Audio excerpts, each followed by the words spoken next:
up, everybody? Welcome to another episode of Limited Resources. This episode number 527. My name is Marshall. I'm snoozer. I'm one of your Limited Resources, and joining me on the line all the way from Denver, Colorado, where it's snowing maybe. It's definitely snowing here in Seattle, which is weird. It's Luis Scott-Vargas. Luis, you ready for the Rare and Mythic Rare set review? Oh, I sure am. There's some good ones in this set. We'll find out how much of an impact it have overall. But yeah, there's definitely some spicy ones. Also, I want to note that it's actually nice here and snowing there, so the shoe's on the other foot. Wow, that's brutal. You really turned the tables on me there. Yeah. So we're going to go over every Rare and Mythic Rare in Theros Beyond Death for the episode this week. And as Louis said, there are some spicy ones. First, though, got to mention our sponsor, channelfireball.com. Or did you guys officially change the name to channelbacchanal.com? Well, this we are doing a week-long party this week. And, a bacchanal or bacchanalia is like the Greek-themed, like, drunken revelry that the satyrs and all that get up to. So, yes, we're channelbacchanal.com. We're doing channelbacchanal.com this week, doing a 10% off sale all week. So we usually do one-day sales, but right now it's 10% off all singles this entire week. Yes, that's sweet. It goes through Sunday, January 19th, 10% off all singles. Make sure that you check that out while you're there. You can see a bunch of awesome content right on the front page of the site by some of the best content creators in the game today. Also, the show is brought to you by you via the Patreon. Thank you so much for all of our new patrons. We really appreciate everybody when they come over and help support the show, keep it rolling, keep things moving. We really do love it and appreciate it. And each and every one of you, thank you very much. If you want to find out any more about that, patreon.com/limited resources. So let's do a little grading scale overview for people just tuning in. Maybe this is their first time listening to a set review. We do give the cards grades as a way to kind of put a punctuation mark on our discussion of said cards. How does a grading scale work? Well, it's a letter grade scale. It starts with an A. You're going to see a lot of A's today. These are the bombs, the game winners, the cards that are good in many situations, and especially when behind. We tend to give a really high grade to cards that are good at, across multiple quadrants. These are the best cards in the set. These are cards like, from Eldraine, Rankle, Master of Pranks, Embercleave, Oko, just all around good cards. B's are cards that actively pull you towards their colors in this set. That'll be towards a 2-color combination. So these are cards that you're happy taking. They're probably going to be among the like third through fifth best cards in your deck. So these are cards like Bake Into a Pie, Sir Eleonora, Scorching Dragonfire. Mm-hmm. C's are the Pawns of Limited. These are the cards that are filler. They're fairly interchangeable. You're going to end up with a lot of them in your deck, and these are just kind of the average-ish commons. So cards like Garenbrig Carver, Vantress Paladin, Prized Griffin. D's are cards that are occasionally playable, but you would prefer not to run them. You're unhappy when you have one of these cards in your deck. So these are cards like Mistford River Turtle, Wicked Guardian, Embereth Paladin. F, these are cards that are virtually unplayable in all scenarios. Cards like Irencrag Feat, the Magic Mirror. Also cards that do tend to be rares more often than there's more Fs at rare than there are at the lower rarities because there's these weird constructed build around sort of deals.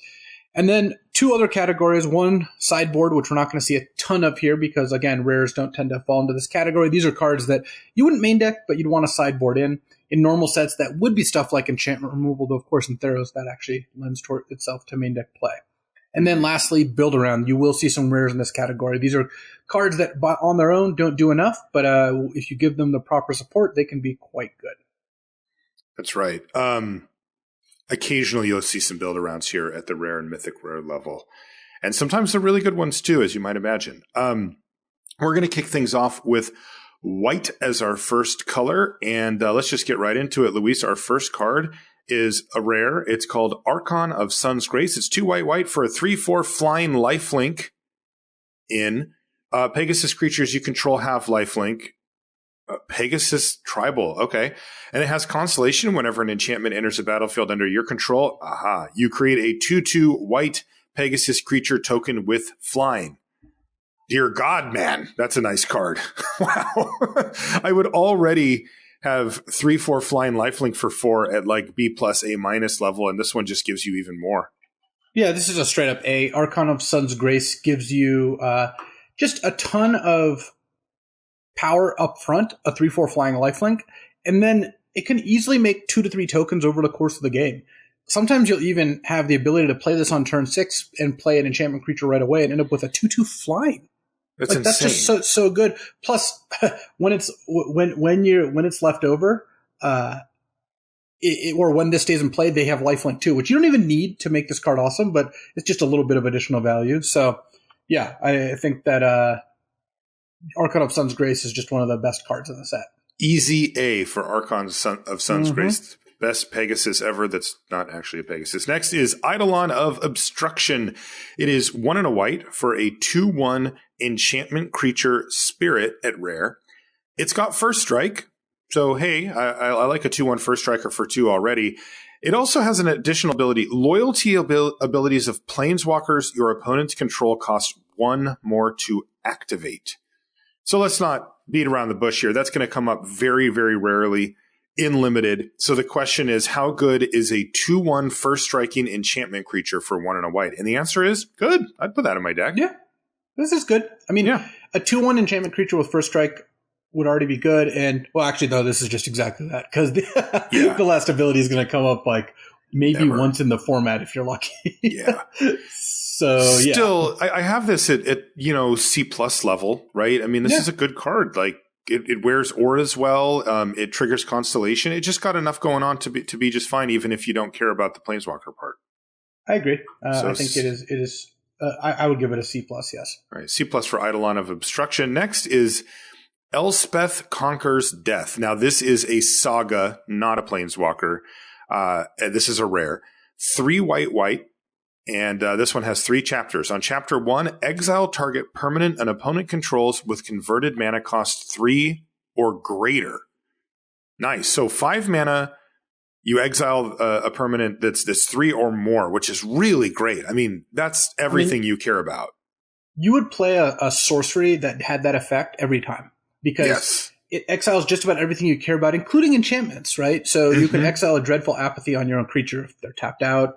You can exile it if they had a random artifact that was giving you problems. It hits at anything you care about. So really great start to this story. Yeah, and there's more to come. Yeah, chapter 2 is non-creature spells your opponent's cast cost 2 more to cast until your next turn. Okay, so they pass a turn back to you. You draw your card. It triggers chapter 2. Now, if they want to cast anything that's not a creature for your turn and their turn, it's going to cost 2 more. So that's definitely a speed bump for your opponent. And then chapter 3 is return target creature or planeswalker card from your graveyard to the battlefield. Put a +1/+1 counter or a loyalty counter on it. Dang, man, this thing has some sweet value. Oh, the middle one's kind of like whatever, but the first and third are fantastic. Yeah, Elspeth Conquers Death is fantastic.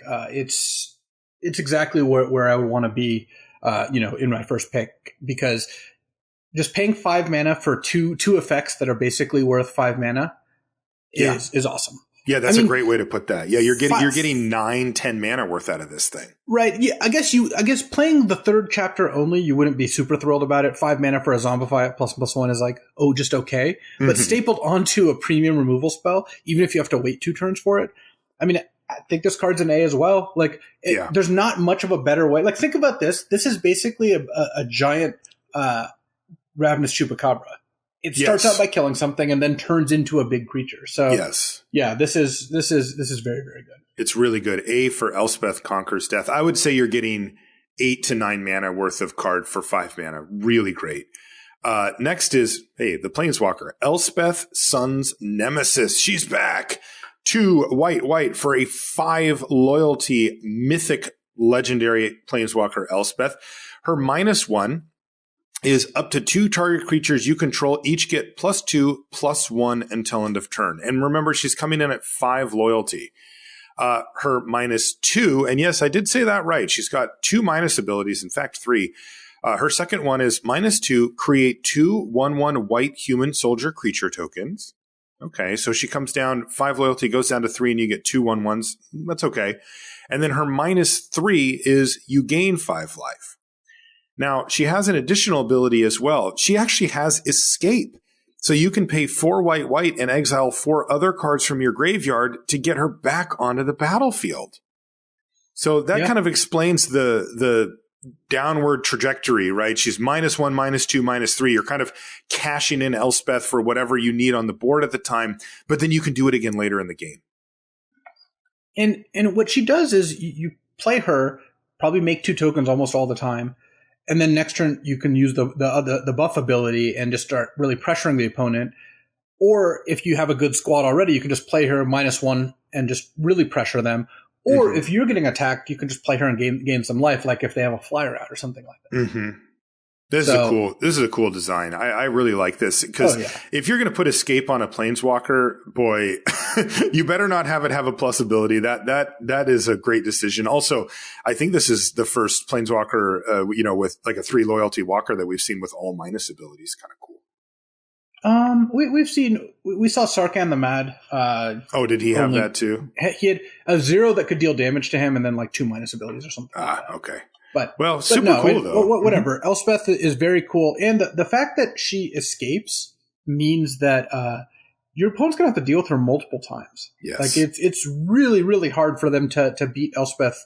Like beating her once is not impossible because again, let's say you just had a 3/3 flyer. Elspeth doesn't interact all that well with that, right? But beating her multiple times is going to be really difficult. She's also more resilient to counter spells or discard as a result, and you also can just mill her sometimes. I mean, she has all the benefits of Escape, but those benefits become even better when you put them on a bomb. Like, she's already a very good card before that. So, yeah. I still would give Elspeth an A. I would not give her an A+, but I think she's very, very good. Yeah, I think A is appropriate for Elspeth because of Escape. So she's just going to come down and provide problems for your opponent. Next is the other mythic here in white. It's Heliod Sun Crown. This card's gotten a lot of chatter. 2 and a white for a 5/5 legendary enchantment creature god.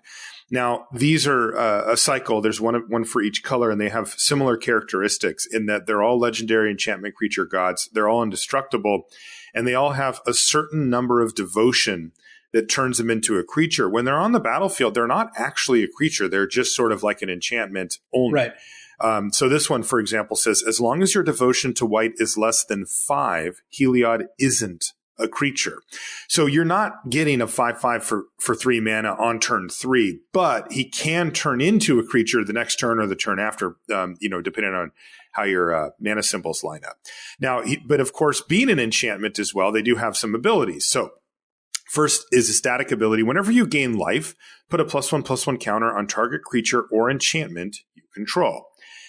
I guess that's so you can put him on him when he's not a creature. And then an activated ability, 1 and a white, another target creature gains lifelink until end of turn. So you can see how these work together, obviously. Yeah, and I think that Heliod and the other gods tend to be a little overrated because the best way to really kind of think about these is how happy would I be if my devotion is never 5? Because most of the time you play Heliod, I mean, granted, he counts as a 1, so you'll need 4 more. But most of the time you play this, you're not going to immediately have Heliod as a 5/5. If you do, they go up significantly. In a mono white deck, for example, I think Heliod's pretty close to an A. It's 3 mana 5/5 indestructible. Yes. Most of the time that has some other cool abilities. But let's say you're playing like a black-white deck and are about evenly split. You're usually not going to have 4 white symbols in play, at least not till like closer to the end of the game. And that's also subject to change, right? You may set yourself up to have it and then have one of your white mana symbols go away somehow, and then all of a sudden Heliod's not a creature anymore. Right. If they kill one of your or bounce one of your other white creatures mid-combat, Heliod could just all of a sudden revert back to an enchantment and be removed from combat. So how good is an enchantment that just straight up says whenever you gain life, get a +1/+1 counter and 2 mana give a creature lifelink? It's pretty good. Yeah. I wouldn't always play it. It's good. No. It's going to be good in some situations, but it's definitely not always good.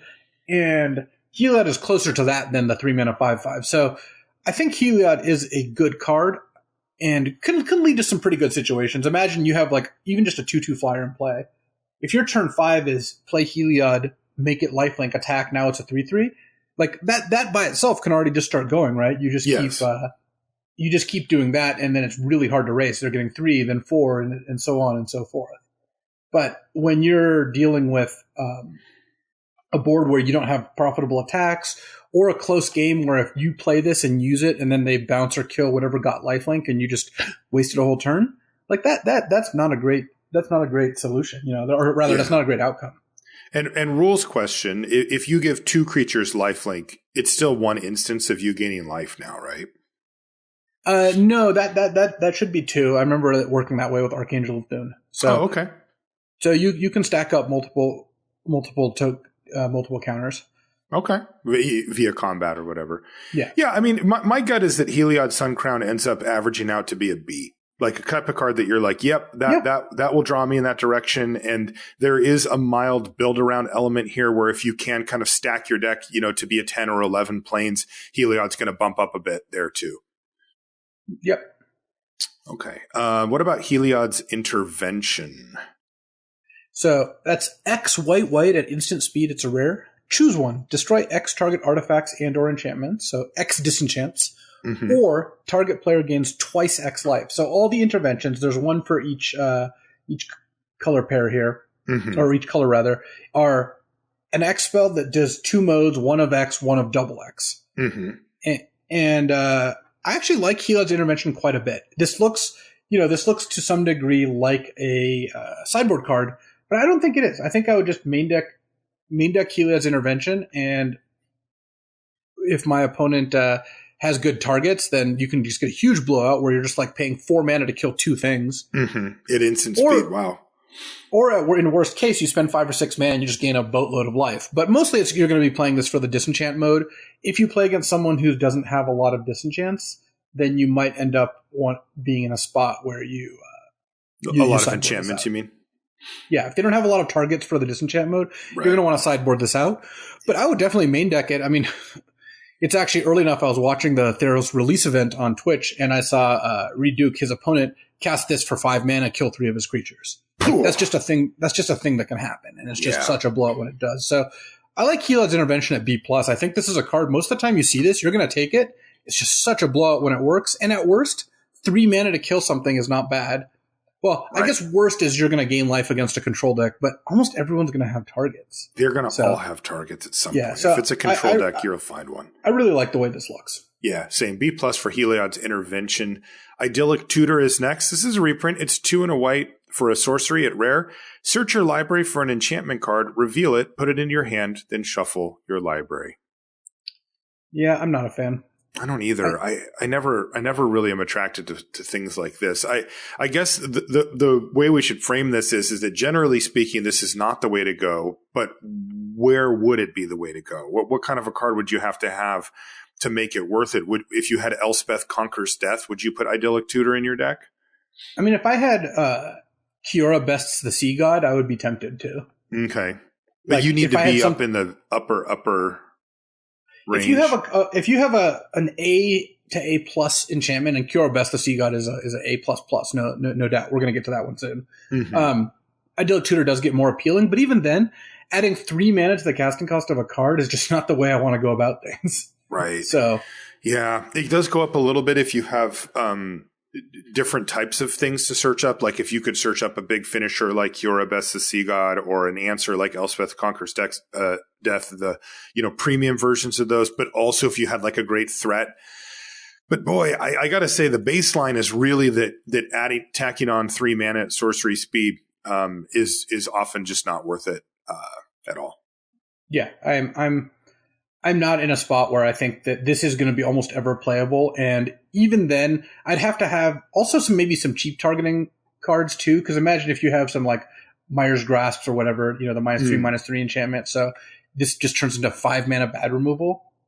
Like that could be a thing. But yeah, I think that I'm gonna try to avoid playing Idyllic Tutor most of the time. This looks like a build around C. You don't play the normal deck at all. And even in a deck where you have some of these bombs, there's a lot of cards I'd play before I play this. Yes. Build around C for Idyllic Tutor. Next is Shatter the Sky. This is 2 white for a sorcery at rare. Each player who controls a creature with power 4 or greater draws a card. Then destroy all creatures. Kind of buried the lead there a little. I like it.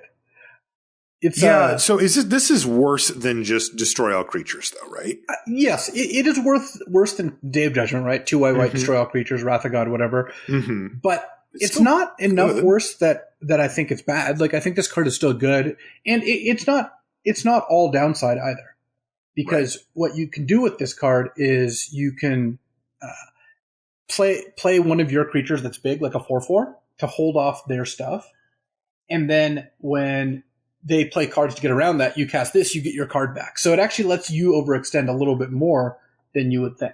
Mm-hmm. Even if your opponent probably ends up getting a card as well at some point. Yeah. Well, and then of course, the good stuff. It's a sweeper and it's cheap. It's only 4 mana, which is about as cheap as you're going to find a true sweeper. And typically they've been printed at the 5 mana slot, outside of Kaya's Wrath in the last few years. So, definitely worth checking out. I don't know. I wouldn't say so. So one thing that comes to mind is Escape. Really does throw a wrench in the works for cards like Shatter the Sky. If you sweep the board and they have an escape creature or two, not only are those creatures going to the graveyard where they can be escaped, but you're also sending food, the cards that they need to exile from their graveyard as well. So there's every chance that you say Shatter the Sky, and they, based on what you know on the board, already have a plan to rebuild their board. And you combine that with the fact that a lot of the escape creatures actually make their creature better when it comes back with +1/+1 counters or whatever. And it does mean that, to me, Shatter the Sky is not optimally positioned in a format like this. Yeah, I think Escape is relevant when you're talking about this card, but I don't know how big of a deal it is, just because Escape is going to happen only a couple times per game, I think, regardless. Mm-hmm. So I don't think it would strongly change the value of this for me, though I do agree that it does make this card a little bit worse. Yeah, normally, you could have your opponent on 0 cards and wipe the board and feel like you're in a great position. And in this set, you could easily be in that spot where they have no cards in their yard and no cards in hand, and you play Shatter the Sky, and they have a plan to come back just the very next turn. I would bump it down just a little bit for that reason. And also the drawing cards thing. To me, Shatter the Sky looks like a B+. I don't have it in the A range for the reasons that I said, but it's still very powerful and, one of the only ways that you can do this type of thing. So I have it at B+. Where do you grade it? No, I like Shatter the Sky at B+ as well. I like 4 mana Wraths in terms of setting up the board for that, and it's cheap enough that maybe later in the game you can play this and another card at the same time. But for the most part, I think that you're gonna be happy with this card, but it's not like a grade A bomb, and I don't know how much better it is than like a piece of premium removal. It's better than most of them, but it's not an insane amount better. Right. So I like B+ for Shatter the Sky. Okay. Next is Terranika, a Crowan a veteran. This is 1 white for a 3/3 legendary human soldier at rare with vigilance. So good. 3/3 for 3 with vigilance. Whenever she attacks, untap another target creature you control, and then till end of turn, that creature has base power and toughness 4/4 and gains indestructible. So, wow, kind of like a Geist of Saint Traft imitation. Yeah, kind of. Yeah, that's interesting. A 3 mana 3/3 vigilance that probably gives one of your other creatures like +2/+2 when it attacks, and indestructible, which is nice too. That's not bad. Yeah. Terranika looks like a great aggressive card and just a solid card overall. Like, I wouldn't be unhappy to just put this card in my deck. Yeah. Even if I was a little more controlling. Obviously, if you have no other creatures, that can be rough. She hits hard. Like, that's a lot of power and toughness coming across the next turn. Like, if you just go 2-drop Terranika, attack you for 7 with a 4/4 indestructible and a 3/3 vigilance, there's going to be decks that are like, well, I don't have a blocker for either of those yet. I've got a 2/1 or a 2/3 or something, Yeah, for aggressive decks, she seems very, very strong. Also really good if you can combine her with a combat trick. Like, yes. She's one of those cards that has essentially force block, right? If your opponent has a 3/3 out and you have her plus any other creature and you attack with her, they're just going to block her because they have to get her off the board. So she's almost got provoke, right? If you remember that old that old ability. So she basically, demands blocking always. So when you have, like, imagine setting up an Indomitable Will with Terranika. That sounds like like some spice. So she is not very good when you're on the defensive. I mean, she's a 3-mana 3/3, which is totally fine. But when we're talking bomb level cards, she's not that, right? You top deck her in the middle of the game when you both have a bunch of stuff on the ground. Maybe she's not going to be all that much either. So she does fall off a little, but is a super, super dangerous card early in the game. And even later in the game, still definitely has legs. So I would give Taranika a B+. I don't think that I'm at A level here, but she is very good. That's what I was going to say. B+ for Taranika Crone Veteran, which is the end of white, moving us to blue. Our first blue card is Ashiok's Erasure, and this is 2 blue for an enchantment at rare. It's got flash, and when Ashiok's Erasure enters the battlefield, exile target spell. So this is kind of a pseudo counter spell here. Your opponents can't cast spells with the same name as the exiled card. Well, that's annoying. And when Ashiok's Erasure leaves the battlefield, return the exiled card to its owner's hand. Oh, yeah, this is a constructed card. This is a way to, take a key card out of their deck by making it so they can't play further copies of it. It also, exile target spell gets around uncounterable, which I still think is kind of like semantic nonsense. But either way, this is not a card you're going to put in your limited deck unless you really need a 4-mana counterspell against their expensive bomb. So this is basically a D. Yeah, it's funny because Ashiok's Erasure is worse than a 4-mana counter. Yes, in this format it certainly is. They're more likely to have enchantment removal than have a second copy of whatever you're worried about. So not a fan. So D for Ashiok's Erasure. Next, though, you mentioned this card a minute ago, one of the blue mythics. This is Kiora Bests the Sea God. What does this thing do? So it's a saga. It costs 5 blue. It's a mythic rare. Chapter 1. Create an 8/8 blue Kraken creature with hexproof. No, it's Kraken. You had it. Oh, it's Kraken? Okay, well, let's get Kraken. So, 8/8 Kraken with hexproof. 7 mana 8/8 hexproof is a card we would play and be like, all right, this is a decent finisher or whatever. Yeah. But, not necessarily, that wouldn't necessarily make the cut always by itself. But there's plenty more. So the first step, get an 8/8 hexproof. Chapter 2, tap all non-land permanents target opponent controls. They don't untap during their control next contact. What? Okay, so it casts sleep on all of their non-lands. Okay. Yeah, except lands. So you play the 8/8. They might not be able to attack in except for with flyers. Next turn, you tap all their creatures. You get to whack them for 8, and their creatures don't untap. So that's already we're looking at 16 right there. Just from the 8/8. Like that's assuming you had no other board. What the heck? And then Chapter 3, gain control of target permanent and opponent controls. What? And untap it, because it would be no fun if you had to play it tapped. Come on. Oh my god. They must have just figured that they could put whatever they wanted on Chapter 3 because you already won the game anyway. Well, that's the thing though, is if someone plays this against you and they have no other creatures in play and you've got 20 life or more, maybe they don't kill you with the 8/8, but then they have an 8/8 out and they're going to steal your best card. That's crazy. So it's not going anywhere.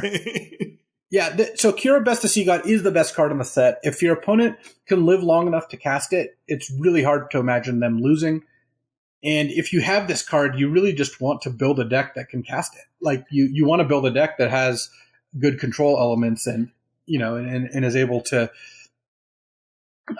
survive until it hits 7. So Kiora Best the Sea God is certainly the best card in the set, in my opinion. And I think it's at a point where if I was like green-black and I opened this card in pack 2, I would take a pretty long look at how many cards I'd have to abandon to shift into green plus or to blue plus one of my colors. Yeah. It's just, man, they gave it hexproof too? Because how interesting would it be if they're like, Kiora Best the Sea God, and you're like, okay, kill your Kraken. Right now they get to tap you down, so they get this time frame, but they're not hitting you for 8/16 damage. And then they get to steal your thing, but they just said, nah, you just get to keep this Kraken effectively no matter what.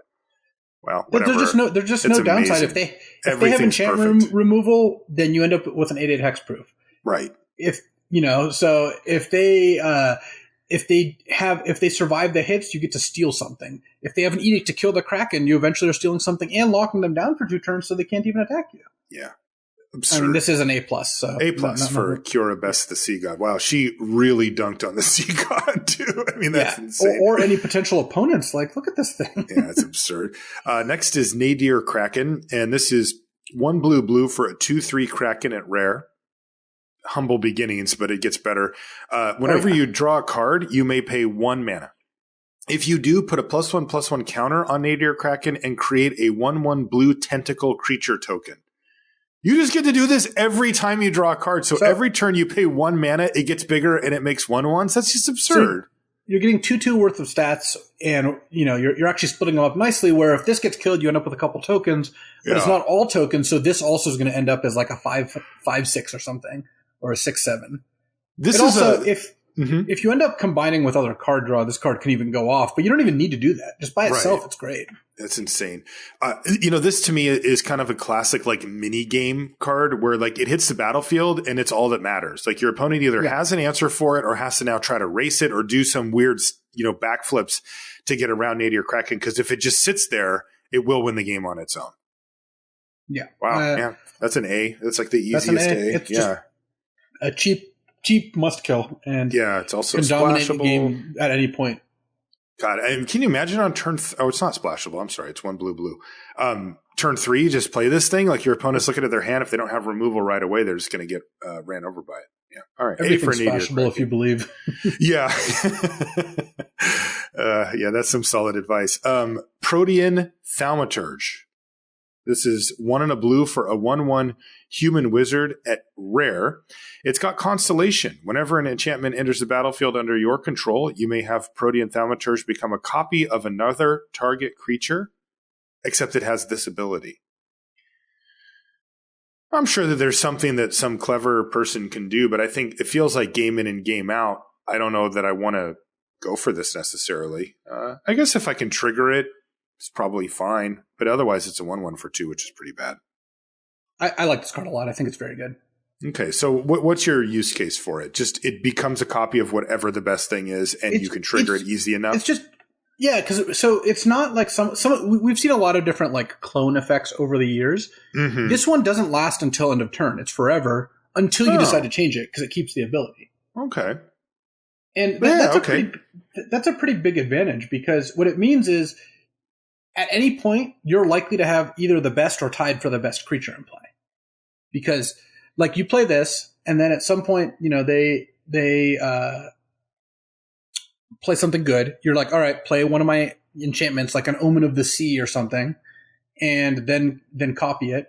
And then later, you play something better, or they play something better, and you just are one enchantment away from just copying it over and over again. It's not hard to put enchantments in your deck. No, and this card gives you a pretty significant advantage over the course of the game when you do. So I think Protean Thaumaturge is going to be very good. It's going to be a card you're always happy to play if you have the enchantment support. Like, all you need is probably like 5 enchantments in your deck, and I would like this card quite a bit. B? I would give it a B. I think it's a card you're supposed to just take if you see it early and kind of build with it in mind because of just how effective it can be at kind of keeping your board presence powerful. Yeah, scaling with the game. Yeah, that makes sense. It does that very nicely. Okay, so B for Protean Thaumaturge. Cool card, too. I like that it doesn't go away. That's neat. Thassa Deep Dwelling is next. This is the god for blue, of course. 3 and a blue, 6/5 legendary enchantment creature god. Indestructible, as you know. And the devotion that you need to turn Thassa into a creature is 5. So she provides 1, and then you need 4 additional. And then, again, you see the same structure here. There's a static and an activated ability. The static says, at the beginning of your end step, exile up to 1 other target creature you control, then return that card to the battlefield under your control. And then activated ability is 3 and a blue, tap another target creature. So you can blink one of your things on your end step, which is pretty powerful, especially with any enter the battlefield effects that you can get together. Of course, it also protects your creatures from auras that are shrinking them or making it so they can't do anything.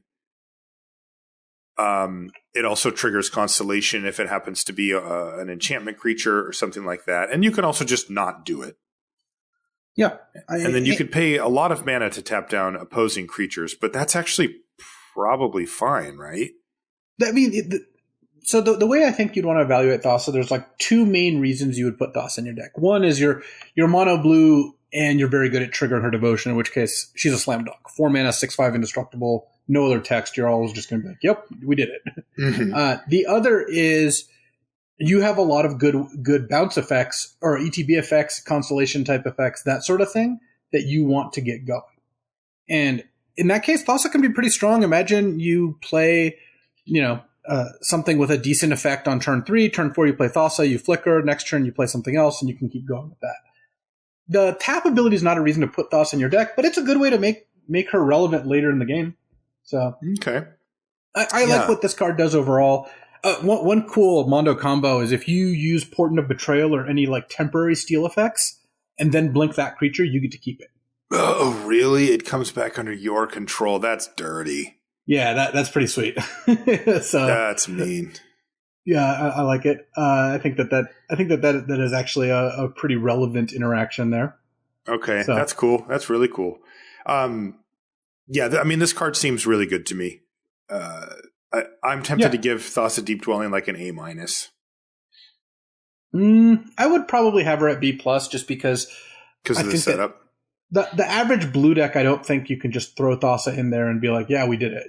So I think that you just got to do a little bit of work here. Yeah, that's true. There is some setup. I just could see a situation where you're paying the 4 mana every turn to keep their good attacker from hitting you, and you're triggering Constellation. Just any Constellation trigger, if you can just do it over and over and over, is going to generate you some amount of advantage. If you're hitting your opponent with a flyer or a creature and then resetting it or whatever, where it has pseudo vigilance, like you're doing fine there. And then also, we've been treating these as enchantments, but these cards do wake up and start hitting people, and that's a big upside. You need 4 other blue mana symbols, but once that happens, Thassa is just a beating, 6/5 indestructible. Well, I also think Thassa lends herself better to that than some of the other gods because her abilities are good at keeping the game long. Like you're flickering your little advantage thing, you're tapping things down. So she is, for example, I think more likely than Heliod to really give you the benefit of her devotion. So which is funny because of the fact that Heliod's white and just wants to beat down. Anyway, I go A- on Thassa Deep Dwelling. Luis says B+. Let's move on to Thassa's Intervention. What does this intervention do? So this one is X blue instant at rare. Choose one, look at the top X cards in your library and put up to 2 of them into your hand and the rest on the bottom. So what that means basically is you get it's a draw 2, but as you pay more, as long as you pay 2 blue, it's a draw 2. Every X more lets you look at additional cards, but you're not actually drawing additional cards from that. Okay, that's nice. Yeah, and then the other one is counter target spell unless its controller pays twice X, which is actually pretty good because it turns this into a pretty flexible card. Imagine you're just like, all right, turn 4, pass. If they play something good, you just counter it, and you traded your turn 4 for their turn 4 or their turn 5 if they were on the play, which is fine. Like that's acceptable. But if they don't play something good, you can cast a draw 2. And it scales pretty nicely in the late game, where in the late game you can look at a ton of cards and draw the 2 best. Or you can counter anything, even though it technically, is a mana-based counterspell. Twice X means if you pay 5 mana, they have to pay 6 in order to not get their spell countered. Right. And that's just not a very realistic thing for them to be able to do. I like the flexibility there. I really do. Yeah. You and I don't like those type of counters, generally speaking. You're looking at 3 to 4 mana counters here, but boy, if they don't cast anything and my other option is just, draw a couple of cards, especially if I get some choices in the matter, I like that. Thassa's Intervention seems good. Yeah, I mean, the reason we don't like those counters is because you leave up a 4 mana counter and they play nothing and you just wasted 4 mana. Exactly. This never has that issue. Yeah. So, I think really nice hedge there. I like it. I think that, Thassa's Intervention is quite strong. I mean, what are we thinking here? B? I'll give it a B. Like, it's, at the end of the day, it's not like it completely changes the way the game plays out or anything like that. But I think it's a good card. Yeah, that's what I think too. I like Thassa's Intervention at B. Thassa's Oracle is next. This is blue for a 1/3 Merfolk Wizard at rare. When Thassa's Oracle enters the battlefield, look at the top X cards of your library, where X is your devotion to blue. Put up to 1 of them on top of your library and the rest on the bottom of your library in a random order. If X is greater than or equal to the number of cards in your library, you win the game. So most of the time, I mean, what's a little weird, I mean, I'm sure there's a good reason for this, but it's basically Scry X, but you can only keep one of them.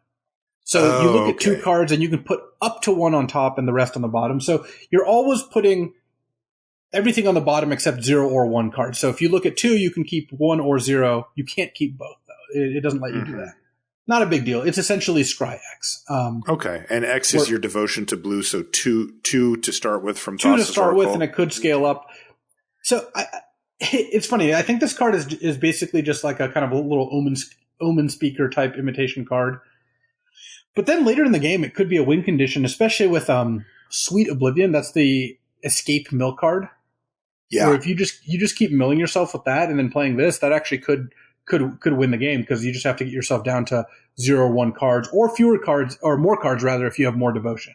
So you could even end up in a spot where you have more cards in your deck and you're still able to get it going. So the game's going really long. You draw Thassa's Oracle. You decide not to cast it, to wait until you can count up your library. You see that you're at 8 cards and your devotion is currently 6. So if you cast Thassa's Oracle and the trigger resolves, you'll win the game. Yeah. Okay. And like these other triggers, they do count on resolution as well, right? Yes. So you could end up in a spot where you have 6 devotion and you have 5 cards left. Like you play Thassa's Oracle, getting you up to 6 devotion, 5 cards left. In response, they just kill something or bounce something, and then you end up not actually getting what you wanted out of the exchange. So let's not get got in that way. So interesting thing about Thassa's Oracle overall, though, the alternate win condition is really cool, but I assume either needs to be fully built around or just won't come up super often. But the ability is totally fine, and you do have a double blue card to help with devotion. Bumps things up a little bit if you do have a devotion theme going on. Yeah, Thassa's Oracle seems fine to me. I'm tempted to give it like a B-, like maybe a C+. I think it's probably a C+, and then sometimes you'll be in a position to build around it and feel like you really got there. But most of the time, it's going to be an Omen Speaker that sometimes scries more than 2. Though it also might have the drawback of you see 3 good cards, you can't keep all 3. Oh yeah, that's brutal. Which is kind of annoying. So you do have to keep that in mind. Okay, let's go C+ for Thassa's Oracle. Yeah, I like that. Next is Thrix the Sudden Storm, 3 blue for a 4/5 legendary creature, elemental giant. So this is not an enchantment, though. Flying. So 5 mana, 4/5 flash flying. Spells you cast with converted mana cost 5 or greater, cost 1 less to cast, and can't be countered. So let's focus on the 3 for the 5 mana flash flying 4/5, because that is where the real business is here. That is the type of card that you can flash in during combat and ambush a creature and get a 2-for-1 that leaves you behind a 4/5 flyer. That's fantastic. Oh, yeah. All of that is true. Yeah, and then it gives you this random bonus. Spells you cast with converted mana cost 5 or greater, cost 1 less to cast and cast be counter. Okay, yeah, I'll take that as a little bit of packet gravy, but the real turkey here is the body, right? That's where you want to be. I mean, 5 mana, 4/5 flying flash is obscene. That is a very sudden storm. Yeah, this card is just absurd. So yeah, obviously, like if Thrix is an A, and even if they play around it by not attacking, you just cast this end of turn, and you have a 4/5 flying that gives you a minor bonus while in play. Yeah. So. Also, the 5th toughness seems really relevant in the format. There's the red removal spell, gift of whoever that does 4, and it seems like that magic number is going to be 5. I think 4 toughness versus 5 toughness is going to be a big difference. So A for Thrix. Last blue card is Wavebreak Hippocamp. This is 2 and a blue for a 2/2 enchantment creature, Horsefish. Love it. It's rare. Whenever you cast your first spell during each opponent's turn, all right, we found our payoff. Draw a card. So this is that blue-red archetype that we talked about on the commons and uncommon set review. And, they were giving us little power and toughness bumps or whatever, but here's the business. You get to draw an extra card. Yeah, and I mean, this is a rare, but it's a rare that really does incentivize you heavily to make a deck around it. So it's clearly a build around, but it's not even like that linear of a build around, because I would say your average deck is just going to end up with a bunch of cards you can cast at instant speed anyway. Mm-hmm. Like it's just hard to make a blue deck that doesn't have a couple instants. And I would play this with as few as probably 3 or 4 instants. Obviously, once you have like 10, this card becomes busted. Right, completely busted. It gives you the random bonus of being an enchantment creature as well if you are constellationing or anything and trying to just free roll this with 3 or 4 instants in your deck. So, yeah, the 2/2 for 3 isn't up to snuff, but it's well worth the commitment there. So I like Wavebreak Hippocamp a lot. I mean, this card just seems really solid, and as you mentioned on the build around tip, it seems busted.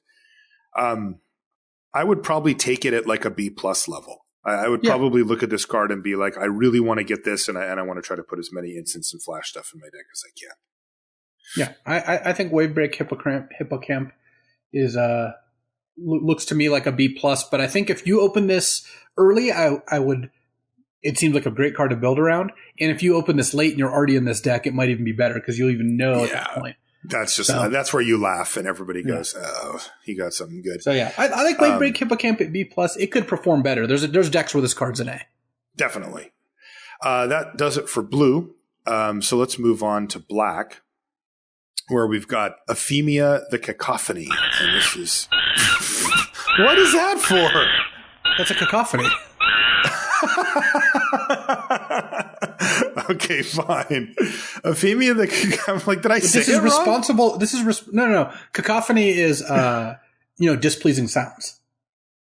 But I like that sound. Oh, well, I would say most people probably don't enjoy that so much. Sounds like home. Ephemia the Cacophony is 1 and a black for a 2/1 legendary enchantment creature, Harpy. And it's rare. Flying. So 2/1 flyer for 2, already good. But this is great. At the beginning of your end step, you may exile an enchantment card from your graveyard. If you do, you get a 2/2 black zombie creature token. Nice. This card's just really good, man. It's super solid. It's upside on top of an already well-costed creature. So yeah, this is what we like. Yeah, I'm into it. B+ for Ephemia. Sounds perfect. Yeah, I would never not play this card regardless of enchantments, but I think it's going to be pretty easy to get a zombie or 2 off of Ephemia. Also of note, it happens on your end step, so you could get it right away effectively. By the time you pass your turn, you could have 2/1 flyer and a 2/2. Yep. Next is is this our fate, Luis? This is how we go out. Eat to extinction. This is the next time you and I are at the Bacchanal buffet in Las Vegas. This is going to be the theme. 3 and a black for an instant at rare. Exile target creature or planeswalker. Yes. Look at the top card of your library. You may put it into your graveyard. Okay. Whatever. 4 mana instant splashable that exiles a creature planeswalker. You're playing that all day, and then you get a little tiny bump of upside as well. Yeah, this is a good card. Instant speed exile, like it just gets rid of things forever and anything you want, and it even gets you surveil 1, as like a side benefit. So I think Eat to Extinction is probably an A-. It might be a B. It might be. Yeah, A-. I was at B+, but I think it's actually an A- because it's splashable. I think that you're going to take it, in almost all circumstances when it's the first card you see. And there's just little things that it'll do here. It takes care of gods, and sure, they're mythics, you don't see them. But the one time when you get to Eat to Extinction, they're Thassa Deep Dwelling, you're like, thank God, right? Like, I just didn't have another answer for it. And I think that this just bumps it up, the fact that it's only single black as well. Yeah. So I like A- on Eat to Extinction. Yeah, fantastic. And here's Erebos Bleak-Hearted. So here's our god for black. This is 3 and a black for a 5/6 legendary enchantment creature god with indestructible. And again, as long as your devotion to black is less than 5, Erebos isn't a creature. Static ability. Whenever another creature you control dies, you may pay 2 life. If you do, draw a card. 2 life's a lot, but okay. Activated ability, 1 and a black and sacrifice another creature. Target creature gets -2/-1 until end of turn. I get it. So you pay 2 mana, sack a creature, then you can pay 2 life to draw a card, and you're shrinking down your opponent's creatures temporarily. That seems great. Oh yeah, I like Erebos. And even at just an enchantment that never becomes active, Erebos looks like he'd be a great fit for like any deck that has a lot of creatures in it. Any deck that can make some tokens, especially a sacrifice deck. But you don't even need to go that deep. If you're just a black-green deck that has, 14 creatures, you're just going to play Erebos and it's going to be good. Yeah, and it has those synergies with the red-black deck. Yeah, it just seems really strong. I guess B+ for Erebos Bleak-Hearted. I don't think I have it at an A level, but maybe I'm just wrong. I think that B+ is probably a fine place to start. I do think Erebos will perform at A level in some decks. So there's some decks that I think you can end up expecting Erebos to really deliver. So I like B+ for Erebos, but in a deck that can easily animate him, or in a deck that has a really good support for all the sacrifice effects, it could be an A. Yeah, kind of worst case is Erebos is a B+, and it could easily be an A. Right. Next is Erebos' Intervention. So this is the black one. So this is black X instant rare. Choose one. Target creature gets -X until end of turn, and you gain X life. Dang. All right. And then the other one is exile up to twice X cards from graveyards. Target cards from graveyards. So the second one is, again, a kind of a throwaway. Like you're not that interested in exile and graveyard cards, though I guess you might do it every now and then. I don't think it's going to be a very common play, but it could happen. But heavily weighted towards that first ability for sure. Yeah, that first ability. I mean, paying 4 to 6 mana to kill anything you want, just about, and getting a bunch of life. That's a good deal. Yeah, that's really nice. Erebos' Intervention. How is it on efficiency? 3 mana to kill a 2/2, 4 mana to kill a 3/3. It's slightly inefficient, but the life makes up for that, because gaining 3 or 4 life kind of makes up for playing a card in an inefficient manner. So I like it. I mean, it's an instant. Also, I think Erebos' Intervention is probably a B+. It's probably a little bit worse than Eat to Extinction, is my guess. Yeah, it's right in that range of A- to B+. I like B+ for Erebos' Intervention. It's premium removal. Yeah. Next is Gravebreaker Lamia. This is 4 and a black for a 4/4 enchantment creature, Snake Lamia at rare. It's got lifelink, so 5 mana 4/4 lifelink. Thumbs up. When Gravebreaker Lamia enters the battlefield, search your library for a card, put it into your graveyard, then shuffle your library. Interesting. And then spells you cast from your graveyard cost 1 less to cast. Dang. So she goes and finds an escape card and then makes it just a little bit cheaper. Gives you a little bit of a bonus there. That's great. I like it. I think Gravebreaker Lamia, 5 mana 4/4 lifelink is already like, yeah, this is pretty good. And then just getting an additional bonus from that seems awesome. Yeah, I would have Gravebreaker Lamia in the A-. I would give her an A-. Yeah, I like A- for Gravebreaker Lamia. When you have her, of course, be sure that you picked up a couple escape cards. I mean, it's not rocket science, but if you have 0 escape cards, she's just like a B-. But she becomes an A- when she can go tutor up a card and let you cast it later. So right, just a 2-for-1 there with a really nice 4/4 lifelink too. Next is Nightmare Shepherd. This is 2 black for a 4/4 flying enchantment creature demon at rare. Okay, I'm in for that already. Whenever another non-token creature you control dies, you may exile it. If you do, create a token that's a copy of that creature, except it's a 1/1, and it's a nightmare in addition to its other types. That's sweet. It makes little tiny versions of your creatures. Yep, and it especially plays well with creatures that have good dies or enters the battlefield abilities, death touch creatures, that sort of thing. But even if you're just getting a 1/1 version of all your creatures, it's still good. And it's a 4/4 flyer. I mean, this card's just an A. It's just a great card. My biggest fear is that you're not going to really get to go off with this, because if they're not killing it, it's probably killing them. Yeah, seriously. 4/4 flyer in the air ends the game very quickly. So A for Nightmare Shepherd. Next is Treacherous Blessing. This is 2 and a black for an enchantment at rare. When Treacherous Blessing enters the battlefield, draw 3 cards. Wow. Whenever you cast a spell, you lose 1 life. Okay, ouch. And when Treacherous Blessing becomes the target of a spell or ability, sacrifice it. So they give you a way out. Yeah, it's it's a card I think most people who put it in their decks should probably not do so, because 3 mana to draw 3 cards, that's obviously great, right? Yeah. But if you have this play for any sustained period of time, you're just going to lose. When there's a 1 life tax on all of your cards. Yes, that is heavy. And I'm not even that big of a fan of playing this and then using a disenchant on it, because then you spent like 5 mana and 2 cards to draw 3 cards and lose a life. That's not like a great deal by any stretch of the imagination. I wonder, I didn't look, I should have looked ahead of time, but what are the easy ways to just target it? Yeah, there's not abilities, like where you're not spending a card. There's not too many. As far I don't know how many there are total, but there's not that many ways that you can target this without destroying target enchantment. There's no because this thing is, there's not like a tapper. There's not like tap target enchantment. Right. There might even be just, I guess there's Alstate of Life's Bounty can give it a color.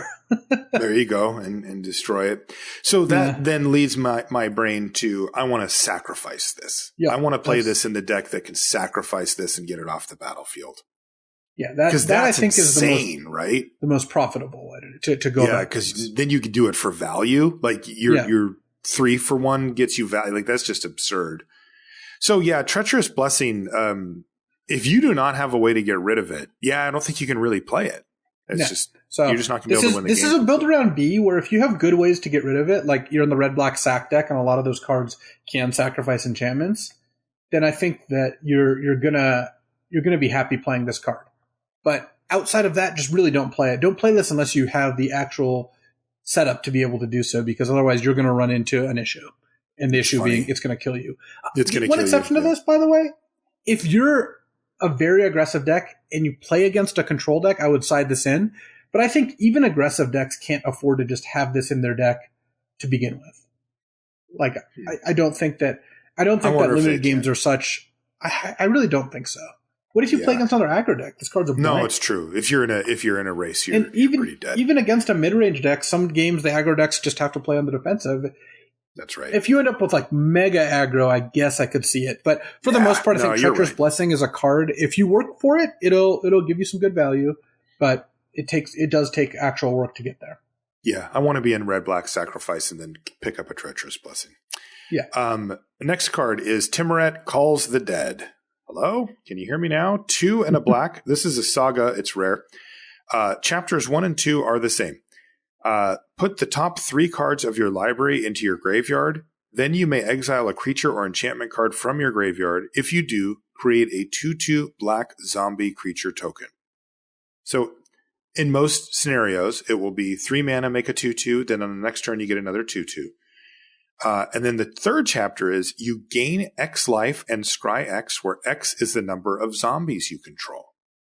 Yeah. So let's just say it just goes exactly how it's written. You get 2/2, you get another 2/2, and then you scry 2 and gain 2. Yeah. Sure. So 3 mana for 2/2s, even if you have to wait a second turn for the second one. Yeah, I would just play that card. Yeah, I would too. Good. Mm-hmm. And you don't need most decks will be able to meet the qualifications of flip a creature enchantment in 3 cards. Definitely. Because I think that the most decks will be able to do that without any really extra work. So, and then if you get a bonus scry at the end of it, that's even better. Yeah, and plus it'll count the cards that were there anyway, right? It's not just from the 3. So yeah.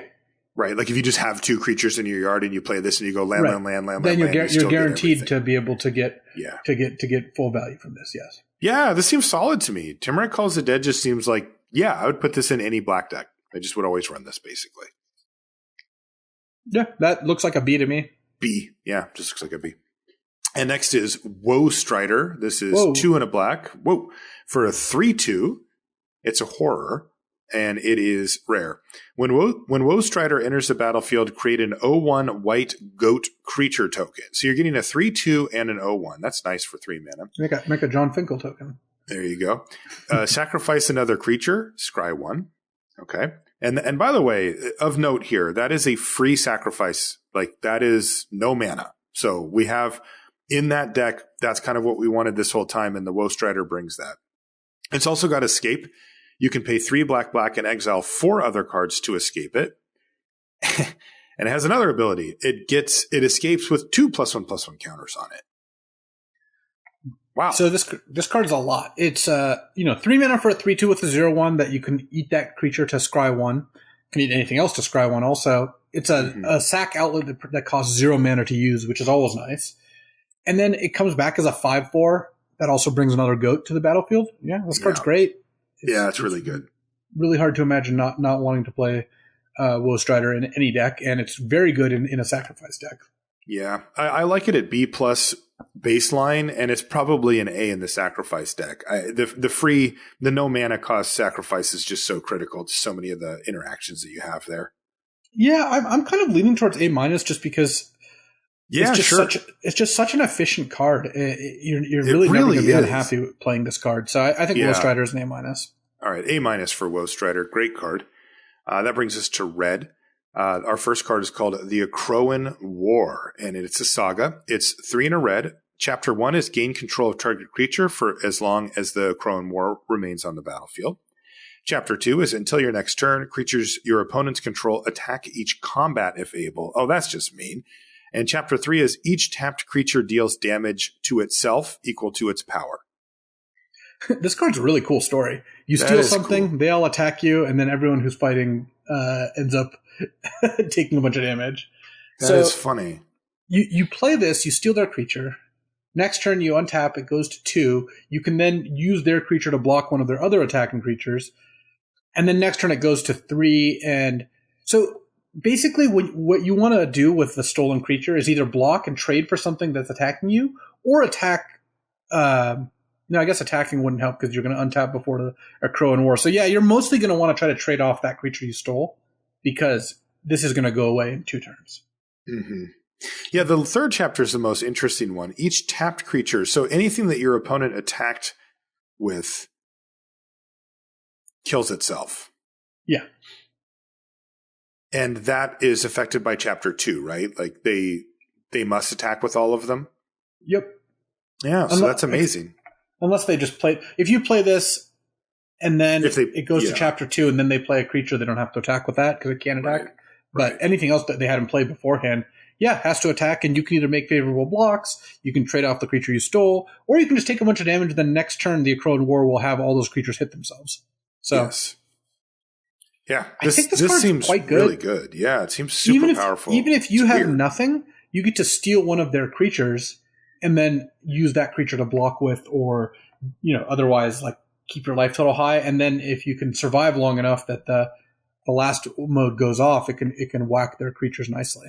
Yeah, think about that. You have no board. You play it.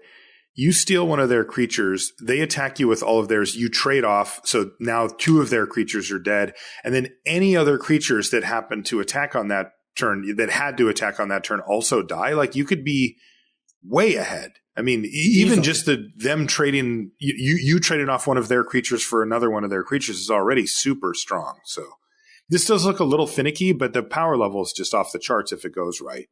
Yeah. I'm into it.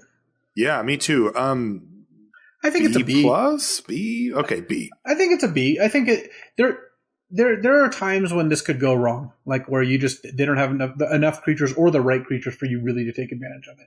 Right. Okay. So B for the Akroan War. Next is Ox of Agonis. And this is 3 red for a 4/2 creature ox. Yeah, it's a mythic ox. That's right. You never seen an ox like this before. When Ox of Agonis enters the battlefield, discard your hand, then draw 3 cards. Okay. It has escape for red, so just 2 mana, but you exile 8 other cards from your graveyard, and it escapes with a +1/+1 counter on it. So this is your curve topper. You're supposed to get down to 0 or 1 cards in your hand, play out the ox, ditch them, draw 3, proceed. Yeah, that seems like a reasonable plan to me. If you can play this as the last or second to last card in your hand, it's a 5 mana that draws 3 is already really good. Yeah. And then later in the game, this comes back and just really puts the nail in the coffin. Though at 8 escape, you're not going to escape that frequently, and you're also going to end up in games where you just can't even use the escape cost once. So don't factor quite as much into that. But even so, the two sides combined are, I think, quite a bit of good value. I think Ox of Agonas, this looks to me like an A-. I'm just imagining curving out and playing this on turn 5 with like no cards or one card in my hand, or even 2 cards if it's like a land and a mediocre spell and you're just drawing 3 new cards. Plus, definitely discarding some cards fuels the escape later. Right, of course. So yeah, I like A- for Ox of Agonas. The card just seems like really annoying to play against. Speaking of, next is Phoenix of Ash. This is 1 red for a 2/2 Phoenix at rare. It's got flying and haste, and you can pay 2 and a red to give it +2/+0 until end of turn. And it's got escape. So it escapes for 2 red and only 3 other cards. And it escapes with a +1/+1 counter on it. This thing is just a pest. Like, it comes in and just starts hitting you quickly. It can be a clock in and of itself just by paying the 3 mana. It's hitting you for 4 extra, or for 4 total damage. And if they're like, fine, I'll use a removal spell on it, you can just escape it. Now it's a 3/3 haste with flying. This is the type of card you want to exile so bad, and you probably never will be able to, and it'll just kill you. Yeah, Phoenix of Ash is just a fantastic card. You have to do no work to get tons of value from this. Right. And, your initial thinking might be, well, I'll put up a big flyer so I can block it. Well, then it has this activated ability, so it can shoot through that, too. Yeah. Card's amazing. This looks like an A to me. Me, too. I mean, I can't figure out how to beat it. The pump ability really makes it so it can always trade, or it can just kill your opponent over the course of like 2 turns. And a lot of the Phoenixes have must attack. This one just doesn't have that. No, it doesn't. So. Yeah, an A for Phoenix of Ash seems extremely annoying to play against. Next is the God for Red. It's Perforos Bronze-Blooded. This is 4 and a black for a 7/6 legendary enchantment creature god. At Mythic, it's indestructible. And again, as long as your devotion to red is less than 5, it isn't a creature. Other creatures you control have haste. Is it static? Okay. And you can pay 2 and a red. You may put a red creature card or an artifact creature card from your hand onto the battlefield. Sacrifice it at the beginning of the next end step. Yeah, I'm not super into Perforos, actually. Everybody's talking about it like it's a sneak attack. Well, in Constructed it is, because you can put Blightsteel Colossus or something into play. Mm-hmm. But or Drakuseth in Standard or whatever. But in Limited, you're basically not going to use that sneak attack ability almost ever. No, unless you wins you the game, on the spot. Like for the most part, you're not going to do that. And then Perforos himself is not that easy to turn into a 7/6. So I don't know. I'm kind of low on Perforos. I think you have to really want the devotion ability. Basically, you have to be nearly monocolored to where that ability is strong in order for me to really be interested in this card. I know it won't really ever come up, but kind of interesting too. The 2 and a red puts the creature into play, but doesn't give it haste. So Perforos' static is what's giving it haste. So if you can get rid of static before combat, then the creature is just like, hi, I'm here. I'm going to die at the end step. Yes, I suppose that's true. Kind of brutal, but it probably won't come up. I'm with you. I'm the sum of the parts has to really be great, because each individual thing isn't stuff that I rank super highly for Limited. I would say this looks to me like a C. No, let's say maybe worse. I don't know. It might be a D. Again, the difference here you noted is if you are able to turn it into a creature, it's like an A- or an A or something. It's stupid. Right. So maybe part of the trick is that you activate it and then that turns it into a creature. Like you put some double red mana cost creature into play, and now Perforos is up 2, and then you hit him for 1 trillion. Yeah, is that the trick that you if you activate him twice, you get to attack with him twice? You get to put things into play that you would not be able to otherwise. Right. I suppose so. Going to have to play with Perforos of Bronze-Blooded to really come down on it. But I'm going to start with you down on it a bit. I'll go C and kind of hedge my bets in the middle. And we'll see. I think most of the time you're not going to want to put this card in your deck. I think this is like a build around B, where the build around is, do I get enough devotion? Am I mono red? But I think it's kind of unplayable in just a random 2-color deck. Yeah. Okay. Interesting card for sure. Next is Perforos' Intervention. So here we go. This one is red X. Sorcery rare. Choose one. Create an X1 red elemental creature token with trample and haste. Sacrifice it at the beginning of the next end step. So game ender. Yeah. And then the other is Perforos's intervention deals twice X damage to target creature or planeswalker. Bang. So for 3 mana, it deals 4 damage. I mean, this will pretty efficiently deal with anything you're really worried about. Yes. So it's a very efficient excellent. removal spell. Yeah. This card seems very good to me. Yeah, obviously the removal spell is the thing that we're most interested in, but you keep your eye open, you end up with 6 or 7 mana, and you could just kill your opponent. You know, the X1. Yeah. Mm-hmm. This looks like a B to me. No, look, actually, this looks a little better than that. This actually looks, because for 4 mana you can kill anything, and most of the time it's going to cost you like 3 mana. That actually makes this seem like probably like a B plus, even A minus. Yeah, it's a sorcery, so you don't get to snipe things. True. But yeah, B plus, A minus is where I want to be. I mean, there's going to be times where there's a board state such that you get to make the red elemental creature token to force your opponent to block it and get through for damage as well. So you don't even need to bother with the removal spell because it would have been lethal anyway. Yeah. I guess it being a sorcery does change things a little bit. I would give Perforos's intervention a B plus. Okay, B plus for Perforos's intervention. Very solid card. Storm Herald is next. This is 2 and a red for a 3/2 creature human shaman at rare. It's got haste.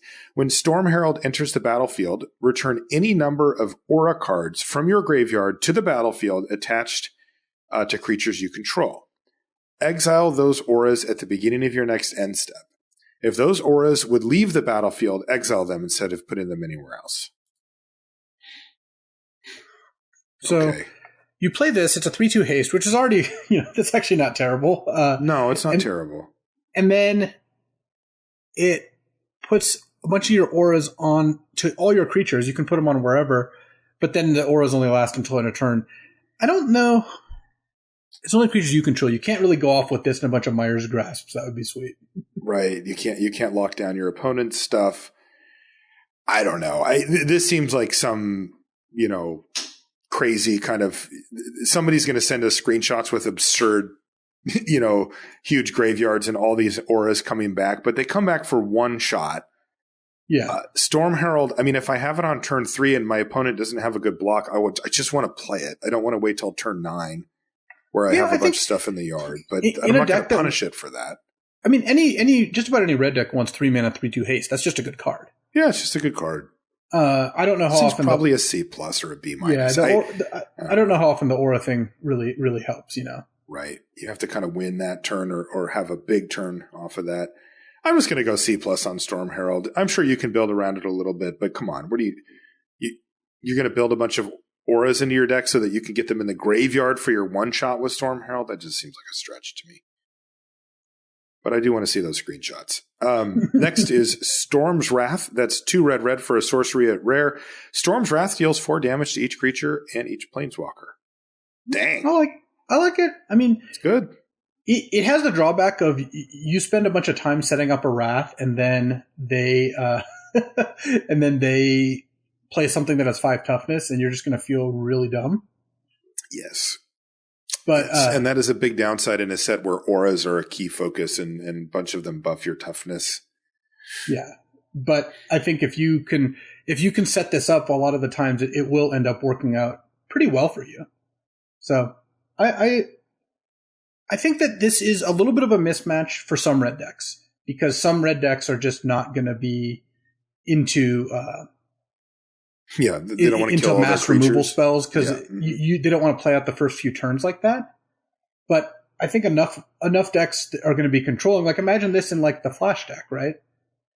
If you're playing the blue-red Flash deck and they're you curve out with like Omen of the Sea, play a scry thing, then they play 2 creatures, and you're like, turn 4 Storm's Wrath, turn 5 play something and have mana up and all that stuff. So I think that Storm's Wrath could be really good in the red control deck. It's like probably a B plus, but in the red aggro deck, in a red aggro deck, the thing is, I would play this in most of my red aggro decks. I think. I think so too, but it's you're just still not just playing shiny limited, in there. you know? Yeah, you're still Yes. just playing limited. If you have it in your opening hand, you can still just wait for your opponent to play a couple of creatures and then wipe them away, and occasionally you'll get a huge blowout. I'm definitely playing the card. It's just not optimally positioned, right? That's kind of the knock on it. That doesn't mean you don't play it though. Yeah. So I like B plus for Storm's Wrath. I would give Storm's Wrath a B plus. Yeah. And just be aware of how your deck is looking. If you open this early, maybe don't draft an aggro deck because it's not going to be at its best there. Right. Next is Tectonic Giant. It's 2 red for a 3/4 elemental giant at rare. Whenever it attacks or becomes the target of a spell an opponent controls, choose one. Tectonic Giant deals 3 damage to each opponent. Ow. Or exile the top 2 cards of your library, choose one of them until the end of your next turn, you may play that card. Wow. Yeah. This card every time it attacks, this happens? And if they target it, and note that the ability to play the card lasts until the end of your next turn. So if you play this and they kill it end of turn, then you still have a full turn cycle in order to cast that card. And it says play it because so you can play your basic, you can play your lands off it too if you really need that's to. really strong. The only and time this happens every time you attack also. Wow. Yes. The only time this card is like not excellent is if they have like a 4/4 in play and you can't attack with it. Right. And even then you can throw it away to get the trigger going.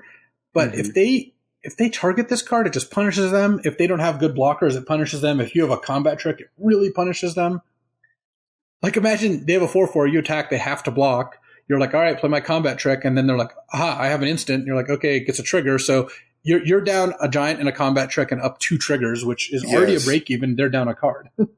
Wow. Yeah, that's insane. Yeah, Tectonic Giant looks like an A to me.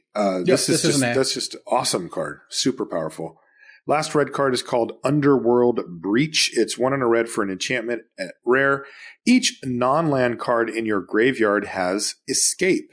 The escape cost is equal to the card's mana cost plus exile 3 other cards from your graveyard. At the beginning of the end step, sacrifice Underworld Breach.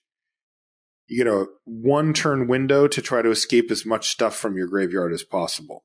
Now, this is an obviously strong card for various constructed formats, especially older ones.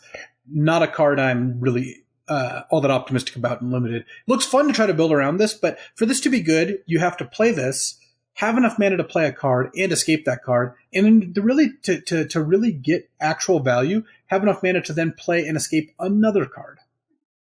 Yeah, that's kind of your baseline for we did it. Yeah, that's way too much. I would say Underworld Breach is likely an F. I don't think I would be surprised if it's correct to put it in your deck really ever. Yeah, I agree. Okay, that moves us to green, where we've got Arasta of the Endless Web. This is 2 green for a 3/5 legendary enchantment creature spider at rare. Arasta has reach, so we have a giant spider. Or not a giant spider, like a, what is it called? Colossus? Whatever. Huge mammoth spider. There it is. Mammoth for spider 4 mana, for 4 mana instead of 5. Whenever an opponent casts an instant or sorcery spell, just at all, create a 1/2 green spider creature token with reach. Dang. That's absurd. Wow. Yeah, that card's great. I mean, I would always play 2 green 3/5 reach, and then this is likely to get you 1 to maybe more spider tokens off of that, which is pretty big. Yeah, I like Arasta. Imagine if they have a card they have to play that doesn't kill the Arasta, which of course is going to be most of them because it's a 3/5. And you're just like, all right, I'll get a spider token. And they're like, all right, play another card. Like, all right, get another spider token. So man, and spider tokens are legit. Like 1/2 reaches are really annoying for the opponent to get through. Yeah, this is a card that's going to be very annoying for your opponent. It's just like if they have a combat trick, you get another spider. If they have this, you get another spider. I mean, it doesn't trigger on anything but instants and sorceries, but most decks have a bunch of them. You know, at the very least, like 3 and up to potentially like 6 or 7. Right, and a lot of the removal is that. So yeah, I like Arasta at A. That card just is like overstated and is all upside with no downside. There's just no downside to playing this card. Yeah. So put it in your deck. Love it. Next is Dryad of the Elysian Grove. This is 2 and a green for a 2/4 enchantment creature nymph. It's rare. You may play an additional land on each of your turns, and lands you control are every basic land type in addition to their other types. A lot going on with this Dryad. First things first is 3 mana for a 2/4, so already I'm like, yep, I'm playing that. It's an enchantment creature, so that probably is a benefit, although it does have slight downside. And then the rest is sweet. I mean, you get to play additional lands, which is fine, right? That isn't the type of thing that generally is amazing. And then it fixes all your mana. But, you know, the question mark around that is you're not going to just put a whole bunch of other colored cards in your deck hoping that you draw your Dryad. No. So how much is it really fixing for you? Maybe a splash. Right? Yeah, it might help a third color. And mostly you're playing this as a 3-mana 2/4 that also happens to be an enchantment. Mm-hmm. But you're going to have some draws where if this is in your opening hand, you go turn 3, play this, play my bonus land. Next turn, play 2 land, and you have 6 mana on turn 4. Yes, that happens. It does happen. Yes. Most of the time, this is just going to be a 3-mana 2/4. The 2 other abilities often aren't going to do much, but 3-mana 2/4 being the price of admission, we're already in. And then the other abilities coming up every now and then. Sweet. Sounds like a good bonus. Is it a B? I would probably give it a C+. Okay. If it's in your opening hand and you've got a lot of lands and you have something to do with those lands, then this can perform at like a higher level. Most of the times, I think you're going to play this as a 3-mana 2, and that's kind of where it's going to stop, which is fine. Okay, yeah, which is fine, but not amazing. All right, so C+ for Dryad of the Elysian Grove. Next is the first Eroan Games. This is a flavor win for sure. 2 and a green for a saga. It's rare. Chapter 1, create a 1/1 white human soldier creature token. Chapter 2, put 3 +1/+1 counters on target creature you control. It's training. Do you get it? Chapter 3, if you control a creature with power 4 or greater, draw 2 cards. And Chapter 4, create a gold token. So I do want to say that it's not the complete flavor win that you might think. Mm-hmm. Because if you look at Arena Athlete from what's it called? Amonkhet? Theros, original Theros, rather, is the Eroan Games award no medals. Oh, really? Athletes vie for a visit from Erois, god of victory. Oh, so funny. That's so. What is it? Do they award medals or do they not? It sounds like this one medal inflation does. To me. that said, that's actually just like a nitpick. I think that the first Eroan Games is incredibly good flavor. It's just a bunch of different games, and then at the end of it, you get a gold token. So it's very sweet. It's also an awesome card. Yeah. So how well it plays? So for 3 mana, you get a 1/1. And then it turns into a 4/4, and then you draw 2 cards. And of course, you can distribute the counters somewhere else if you want. And you don't have to have this particular token in play to draw 2 if you have something else. So that's the chapter your opponent most wants to interact with. They really want to keep you off that 2 cards. But this gives you 3 solid things plus then a gold token. Hey, that can add some mana. Why not? And that's what that does, right? It sacrifices to add a mana of any color. It's funny of note.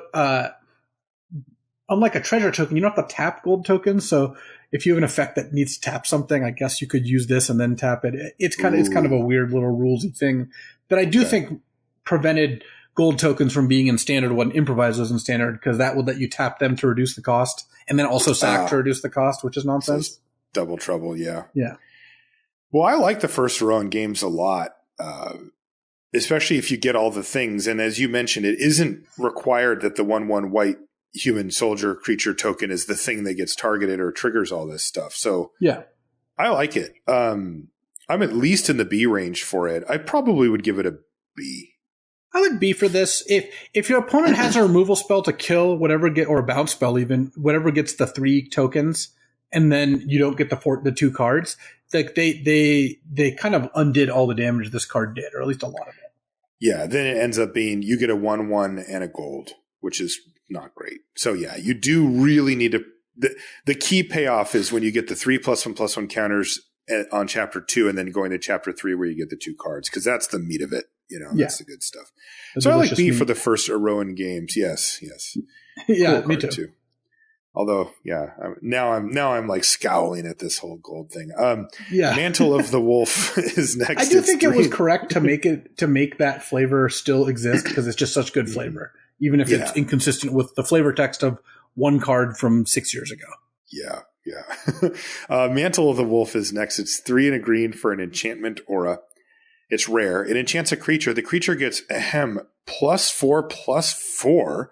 And when Mantle of the Wolf is put into a graveyard from the battlefield, you get 2/2 green wolf creature tokens. That's so funny.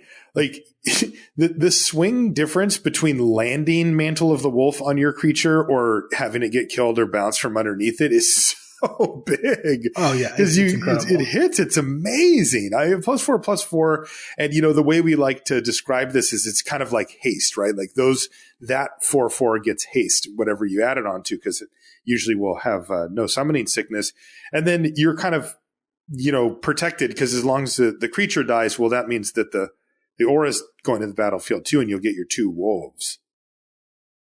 I mean, again, I mentioned in the Comments on Commons review, but they're always pushing these, and you and I are like, well, to what point do they need to push it so that we're happy? And this is like well above that. Yeah, I mean, Mantle of the Wolf, if they have a bounce spell, that's the worst case scenario. Or like you said, kill it in response to the aura. Makes me just. But if this lands, they have a creature they're going to have a really hard time dealing with, and then most of the time when they deal with it, you end up with 2 wolves, which is going to be fine. So Mantle of the Wolf seems like a beating. I would give Mantle of the Wolf probably a B+. Yeah, I was just going to give it a B. I mean, you're still carrying some pretty significant risk, but whatever. It's a dang fine aura. Oh, yeah. Next is Nessian Boar. This is 3 green for a 10/6. Yeah, I love it. It's a boar. It's rare. All creatures able to block Nessian Boar do so. Whenever Nessian Boar becomes blocked by a creature, that creature's controller draws a card. So this rumbles across. It's ludicrous stats. 5 mana for a 10/6. Just it's kind of hard to even really imagine what that means, given those aren't stats we're used to seeing. Very large tusks, I guess. Yeah. It's like very weird. Yeah. And then when you do eat their whole squad, they probably draw a couple cards out of it. And ideally for them, they end up in a spot where this dies in that combat. If it doesn't, they're in a world of hurt. If it does die, then you probably trade this for like 3 creatures, and they drew 3 cards. So you're technically down a card, but you're probably up a lot of mana. Your other creatures got to get through. It's going to work out fine for you. So yeah, you mentioned it there at the end, but that's critical, right? This thing has lure built onto it. All creatures able to block it must do so, and that means that any other creatures you attack with are getting through for damage and could just end the game on the spot. And sometimes you'll attack with this, and they don't have enough creatures to kill it, and you end up in a spot where they just are losing their creature every turn to this. It's the Abyss. Yeah, the Boar Abyss. Mm-hmm. Yeah, I think this card is very good. Even I guess the biggest drawback, and this is something you should watch out for, and maybe not attack with it all the time. Don't just turn it sideways on principle. If they imagine they block with 3 creatures and then cast an instant speed kill spell on this. Oh God, that's a block. Then they get to block however they choose. Yeah. Ooh. Well, no, they don't get to because they don't get to block however they choose because they still have to block this. Oh, you meant that so they could choose, right? Well, I guess they could do either, yes, but most of the time I would say they have good blocks and just eat your entire board, or they could say, "I'll take my 3 cards, thank you." Yeah, so I don't like any of that. Yeah, I'd be a little wary of that if you end up in that spot. So just giving it trample would be sweet. Yeah. Giving it trample could be good. Ton of damage. Not super necessary. I think Nessian Boar is a B. I think that you're going to be. Yeah. You're always going to play this. It's a mega dangerous card. But if your opponent just passes with 5 mana up, just don't attack with it. You're not forced to. It's not mandatory. Yep. Although it does look like it wants to get in there, based on the artwork. All right, B for Nessian Boar. Next is Nylea Keen-Eyed. This is 3 and a green for the legendary enchantment creature god at Mythic Rare for green. Indestructible. And again, as long as your devotion is less than to green is less than 5, Nylea is not a creature. 5/6 for 4. Static ability. Creatures you cast cost 1 less to cast. All right. This does come at a relevant time if you play around turn 4. And then activated ability is 2 and a green reveal the top card of your library. If it's a creature card, put it into your hand. Otherwise, you may put it into your graveyard. Okay. It's a little slow at 3 mana, but that's an engine. It's an engine. It does fill your graveyard for escape if you're in need of that, which is kind of nice, I guess. I don't know. I'm not super high on this card. Like Perforos, I just don't think the static plus the activated are that impressive. Agreed. Like, you just wouldn't play a card that said 4 mana and then had the 3 mana activated ability here. Like, that's just too slow for Modern Limited. You just can't play cards like that. And making your creatures a little cheaper does help, because that does actually combine nicely, where now you can maybe play a creature and still activate Nylea in the same turn, but still not enough to get me there. I'm like Perforos. I think Nylea is basically like a build around B, where in a mono green deck, she's good. She's going to be a great card. In a deck that can't reliably get devotion, she's unplayable. She's an F. Right. So. All right. So, yeah, B, build around B for Nylea Keen-Eyed. Nylea's Intervention. This is green X at sorcery speed for rare. Choose one. Search your library for up to X land cards. Reveal them, put them into your hand, and then shuffle. Weird. And then the other ability, or the other choice mode, is Nylea's Intervention deals twice X damage to each creature with flying. Wow, this one seems a lot worse than the others. Yeah, I don't think that Nylea's Intervention is particularly good. I don't want to pay 5 mana to draw 3 lands. That does not seem like a good deal. No. And I don't really want to. Jeez. Yeah, and I don't really want to put a Hurricane in my main deck unless, I would sideboard this in. This looks like a sideboard B. If you play against blue-white flyers and you're just like, all right, I'll pay 5 mana or 4 mana probably and kill all your creatures, that's going to be awesome. But in the main deck, I don't think this card's going to pull its weight. No, it looks like a D or a D or a sideboard grade or something for Nylea's Intervention, which is strange because the others were all like removal or card draw counters, that kind of stuff. I guess this one is technically removal, but it's much, much more narrow. Yeah, I like sideboard grade for Nylea's Intervention, which is kind of disappointing, honestly. Couple more green cards. Next is Nyxbloom Ancient. This is 4 green, 7 mana for an enchantment creature elemental at Mythic Rare. It's a 5/5, so 7 mana 5/5 enchantment creature with trample. If you tap a permanent for mana, it produces 3 times that much mana instead. What? So now that you finally got up to 7 mana, you can have 21 mana. 24 mana the next turn. I mean, if you want a 7 mana 5/5 trample, I guess, but this card looks like a D to me. Like, it's not wildly unplayable, and that 7 mana is just not even worth this. No, this is an F. Nyxbloom Ancient is not where it's at. No, I'm sorry, Nyxbloom Ancient. You are so cool, but no. Yeah, we're not going to be playing that card. Last green card is called Setessan Champion. This is 2 and a green for a 1/3 human warrior at rare.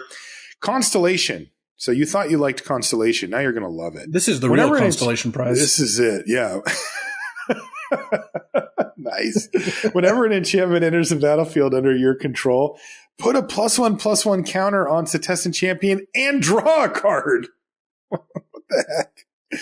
Man. It's funny because you know that they wait for the rares to get like the Wave Break Hippocamps and the Setessan Champions, but man, they bring it when they do. It gets bigger and draws you a card every time an enchantment hits. And of course, these type of cards have that ability to fuel themselves, right? Where like you play an enchantment, you draw an extra card, you're more likely to find more enchantments and keep it going. Yeah, I think that. So Setessan Champion looks like an A- to me. Like there's some decks where it won't really do much, and that's fine.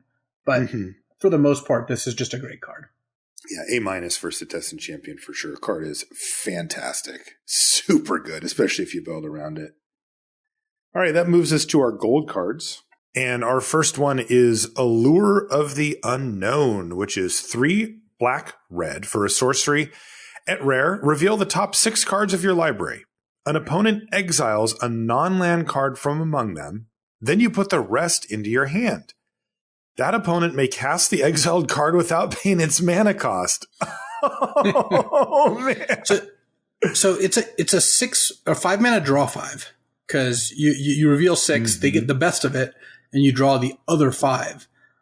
but they also get to cast that one. So imagine you play, you tap out to play this, and they just put a 5-drop into play or something. This card seems really bad to me. It seems terrible. It's funny because it's tempting, right? I get the allure, right? You're like, this is perhaps one of the best named cards out of the set.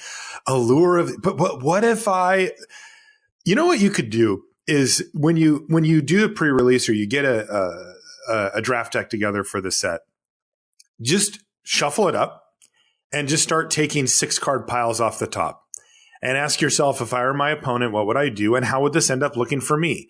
Because on average, you're going to have 3 or 4 of those be lands. And theoretically, you're going to get, in fact, for sure, you're going to get all of those because the opponent can't even play them. And then you look at the remaining, say, 2 to 4 spells, non-land cards that are left. And you give your opponent the best one for free. Yeah, and you just tapped out to cast this card, most likely. And you just tapped out. Now tell me, how did that go for you?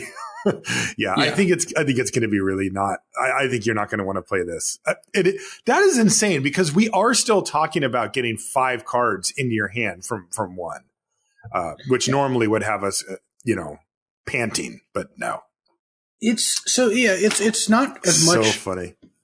A draw 5 because they also get a card, so it's kind of like a draw 4. And they get in, but they also get, a couple, like 4 to 6 mana worth of stuff. And they get the best one. Yeah. So I think this is an F. I do not think this is a good card. I think it's an F. F for Allure of the Unknown. That's funny. Ashiok Nightmare Muse. New Ashiok. 3 blue, black for a 5 loyalty Ashiok at Mythic. +1, create a 2/3 blue and black nightmare creature token with, whenever this creature attacks or blocks, each opponent exiles the top 2 cards of their library. -3, return target non-land permanent to its owner's hand, then that player exiles a card from their hand. And -7, which comes up quite quickly with Ashiok, you may cast up to 3 face-up cards your opponents own from exile without paying their mana costs. Cool. Ashiok is really good. Yeah, that's sweet. So against ground creatures, Ashiok can just make a 2/3 every turn while ticking up on our already pretty sizable loyalty. So that's insane. You take Ashiok up to 6, you get a 2/3. They kill your 2/3, hit Ashiok for like 3 or 4, and the next one you get another 2/3 plus. Now you had all your mana, so you can play something else. If they've got a flyer or evasive creature, you can -3 to bounce it, and they have to exile a card. So first of all, if they have no cards in their hand, you just exile any non-land permanent. Second, it still puts them down a card even if they do have something to feed to it. And like you said, the ultimate shows up pretty quickly. If you're like Ashiok +1, Ashiok +1, Ashiok +1, attack with all 3 of those to exile like 2 to 4 cards off the top of your deck, depending how many have lived until that point. And then you -7 and you cast 3 of their good cards. All of this stuff together is really, really good. Ashiok is an A. Yeah, well, and that scenario you outlined, you still get to keep Ashiok. Yeah. Because it's Ashiok +1, go, Ashiok +1, and then you can ultimate anytime after that. Yeah, definitely an A for Ashiok Nightmare Muse. Card is sweet. Also, they were very generous with those nightmare tokens. 2/3s are big and good blockers too. So yeah, this is not this ticks all the bases of protects itself, including against flyers, which is one of the big litmus tests. Whereas like Elspeth, for example, like the classic is, how does this planeswalker do against a 3/3 flyer? Elspeth does not do very well against that. Ashiok at least buys you a turn with the -3 and then starts to plus and make tokens. Right. And then in a stalled board is excellent, and even when you're behind, still very good. So yeah, Ashiok, well-deserved A. Yeah, easy A for Ashiok. Next is Atris, Oracle of Half-Truths. So this is 2 blue black for a 3/2 legendary creature human advisor at Rare with Menace. So 4 mana, 3/2 Menace. When Atris enters the battlefield, target opponent looks at the top 3 cards of your library and separates them into a face-down pile and a face-up pile. Put 1 pile into your hand and the other into your graveyard. Oh man, whoever is designing these Allure of the Unknown and Atris cards really loves a fact or fiction.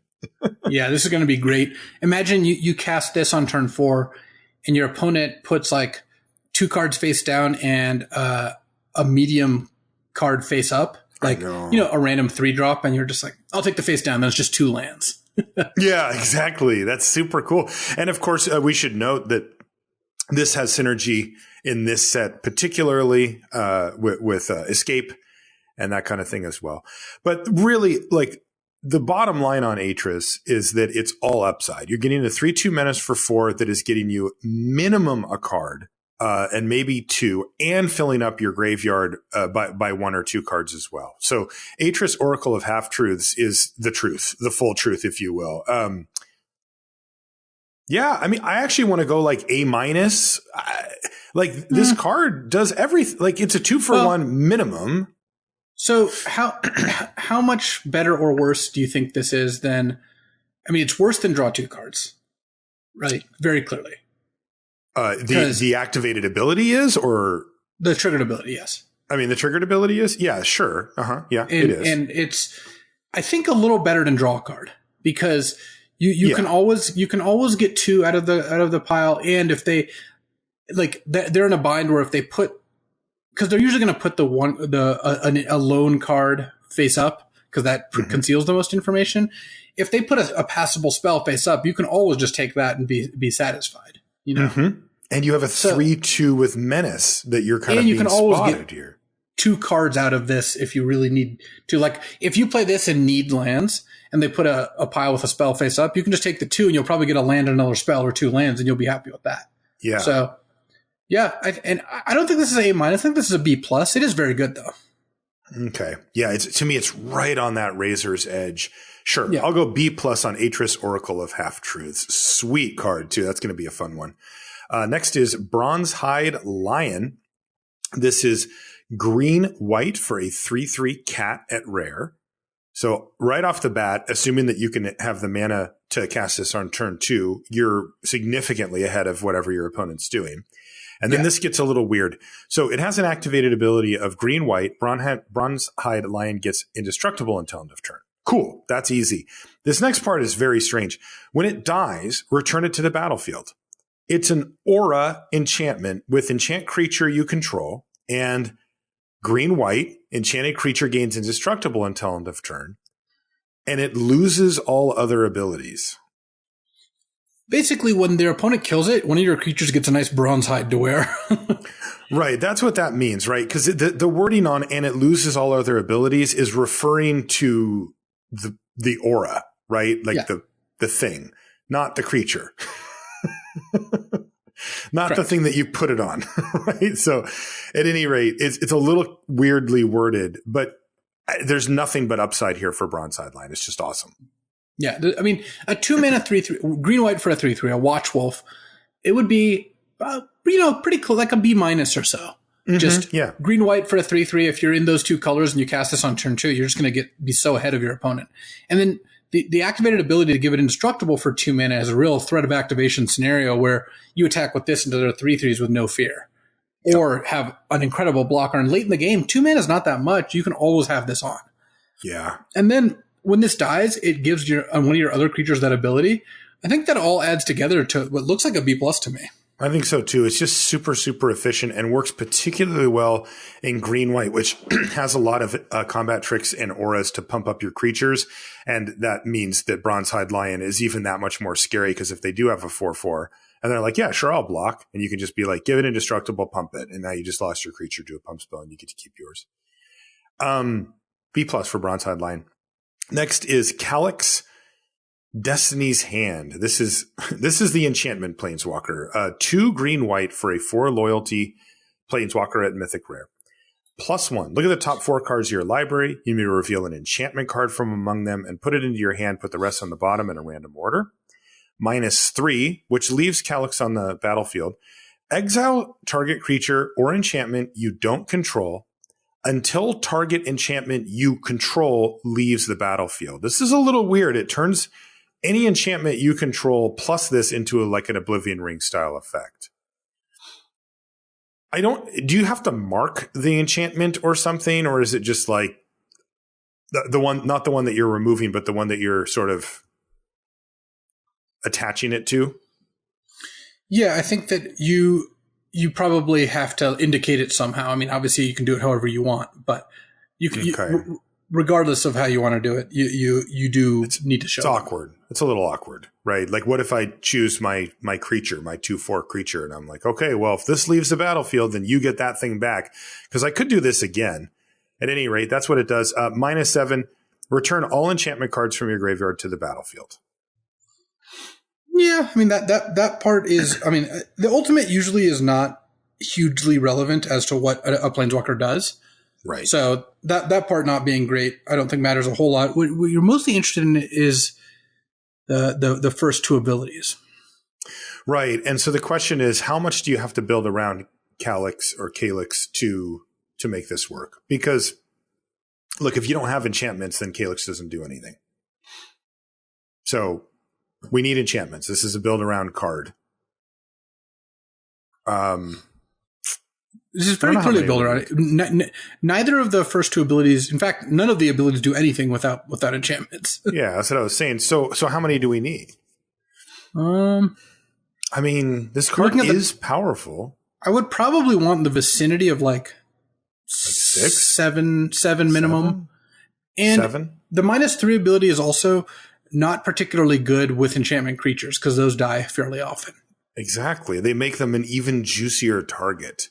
Yeah, I'm not super high on Calyx here. I'm not either. You're also not guaranteed to be able to remove a creature. Like, there's times when you're going to go Calyx +1, get hit by a bunch, and you're done. Because if you don't have an enchantment on the battlefield, you can't use the -3. You have to target an enchantment you control. Yeah. So it's not even guaranteed to get something. It just doesn't do anything. So I think that this is a clearly build around, right? It's just not nowhere. Yes. Nowhere near good enough without it. I mean, if you're able to like Dreadful Apathy their creature, and then you Calyx another creature onto that Dreadful Apathy, man, you're really asking to get blown out by a disenchant is what this card is looking like to me. You certainly are. That said, if you are in a heavy enchantment deck, it's +1. Look at the top 4 cards and you get an enchantment. I mean, you could just be drawing extra spells every turn, like indefinitely. Or at least have a high % chance of doing so. So it is an engine. My gut is that it's a build around B or B+, somewhere in that range. In the heavy aura enchantment deck, I mean, I want this card really bad. It's really good in that deck. With 8 enchantments, you're 60% to hit. You're 60. Oh my God. I thought it would be higher. Yeah, it's not. So, okay. Can I go build around B or B- then? This looks like a build around B-, where if you end up in the 10 enchantment deck, this card is going to be awesome, but you're still going to run into games where you just lose to a disenchant because you're forced by definition to put multiple. I guess what it works nicely is if you're like end of their turn cast, Omen of the Wild, right? The green Omen, and then turn 4 play this, and now if they blow up your Omen, yes, they get their creature back, but you already got a card out of it, so it's not really a 2-for-1. Right. I guess that's a thing. Those are the types of things that you can do, sure. Yeah. By the way, is build around B- like the most insulting grade we could give a planeswalker or what? I mean, most planeswalkers are just intrinsically great. This one just happens to not be. Yeah. Conditionally medium. All right. Next card is Dalakos, Crafter of Wonders. This is 1 blue-red for a 2/4 legendary Merfolk Artificer at Rare. And Dalakos taps to add 2 colorless mana. Spend this mana only to cast artifact spells or activate abilities of artifacts. And it says, equipped creatures you control have flying and haste. So that's a little strange, isn't it? This isn't a card you're going to be able to very easily use. I mean, there's just not that many artifacts running around. Equipment particularly, right? Yeah, I guess you're using this with a bronze sword because bronze sword giving flying and haste and +2/+0 to a creature. I mean, that is pretty sweet. Yeah, it is. This looks to me like a build around C. You're like, I guess if you're blue-red, you'll play it because it's a 3-mana 2/4, then you'll be interested in that some of the time. But its 2 abilities both look like things that aren't going to happen very much, and most decks don't care about. Yeah, so like just for information's sake. There are 4 total equipment in this set. 2 commons, 1 uncommon, and 1 rare.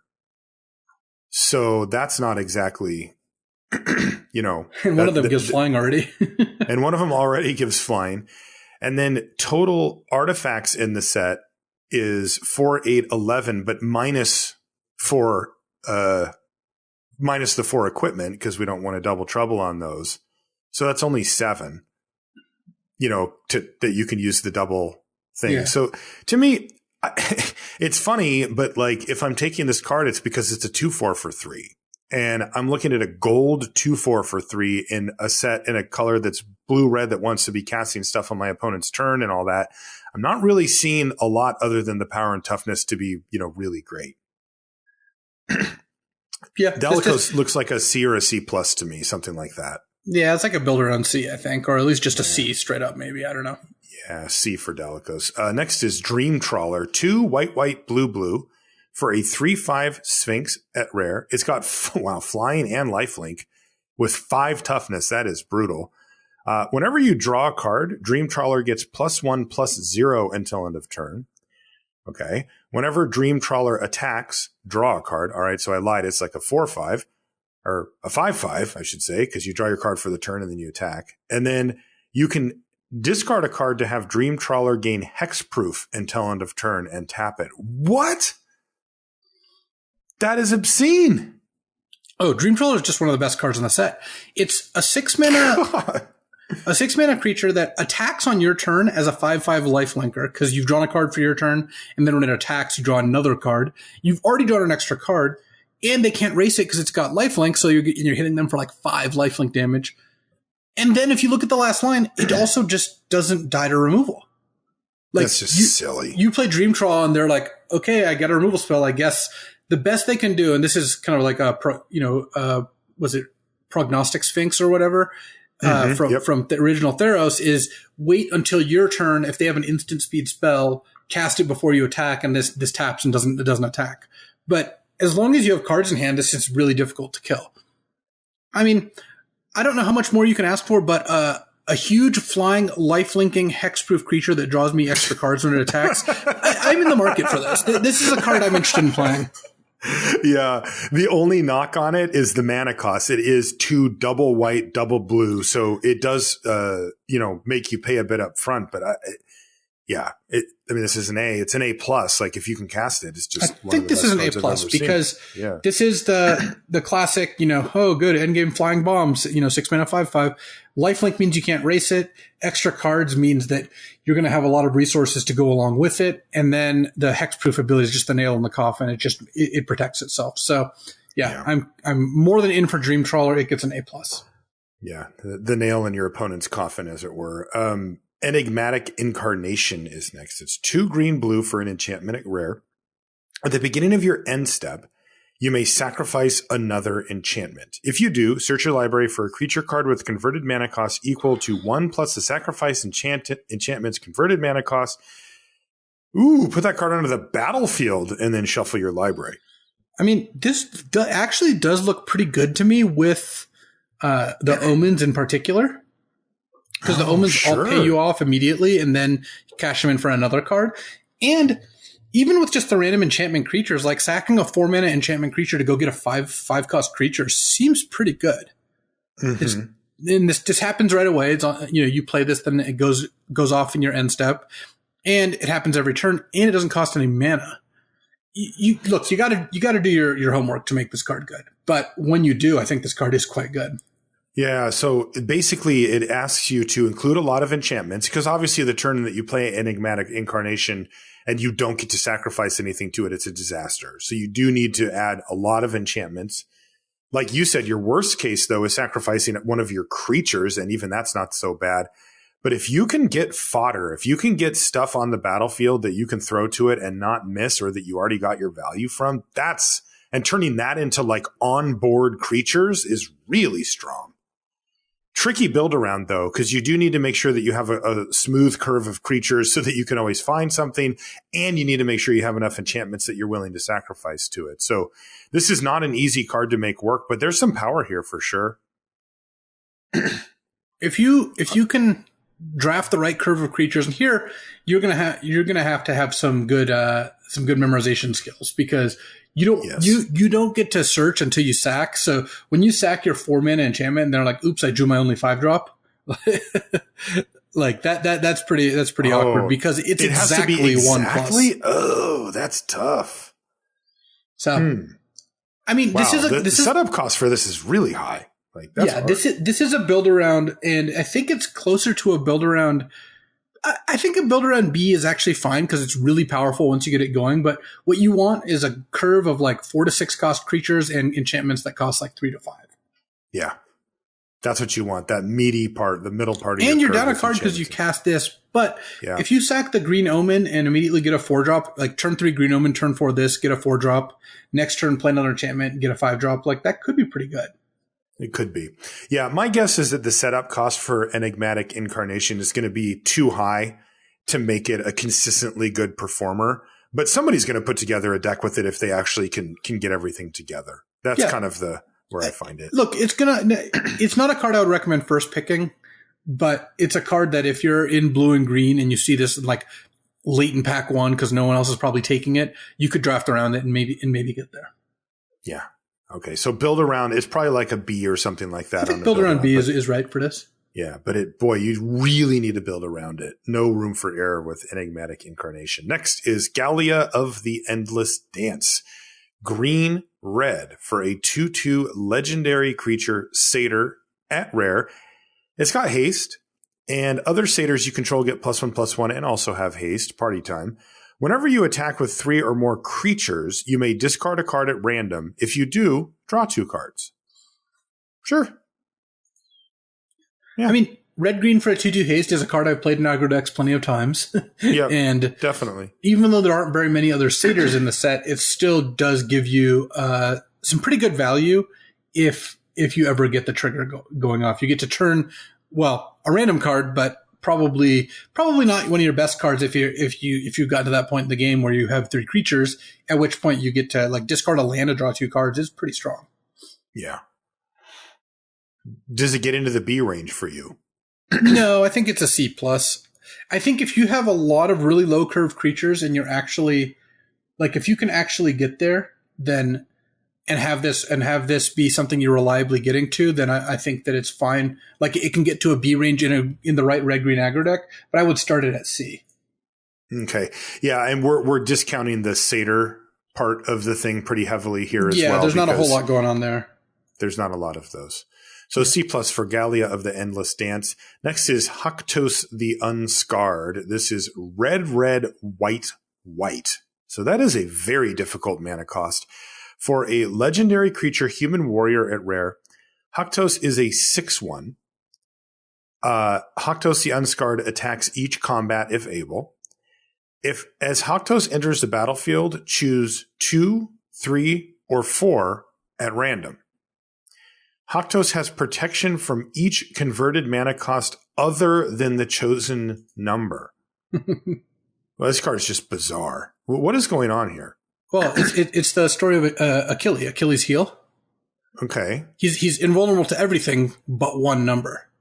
Oh, I see. That's his Achilles heel is whatever you end up choosing. But he has protection from each converted mana cost, like in the game, other than like let's say you hit 2. Yes, he's vulnerable from 0, 1, 3, 5, every 4. Wow. Okay. Yeah, I mean that's weird. That's cool. A lot. I think Haktos is very good. First of all, right at a base level, I think you're going to look at this card and it's going to play out very strongly. Imagine you roll 3 and they just don't happen to have a 3-drop, or you have a removal spell when they do play their 3-drop. Then you might just win. But there will be some games where, like the legend goes, he just dies to something that you don't feel like he should. It's just very weak. If you roll 2 and then they just have 2 2-drops in play, it's just not gonna do all that much for you. Right. Funny. What a weird card. So, and it's also worth noting here that he gets protection from the converted mana cost, right? Not from like creatures of that converted mana cost, but spells as well. Yeah. So and they can also like if they have the 2 mana removal spell and he's protection from everything but 2-drops, you can just kill him with the 2 mana removal spell. What if I have a 3 mana aura and he has protection from 3? I can't do it, right? If he has protection from 3, then yes, the aura wouldn't do anything there. Even if it's mine. Okay, right. So this is powerful, obviously, right? Having protection from everything except for one converted mana cost is very strong. But we are talking about red, white here. How much does that worry you casting cost wise? Because that's steep.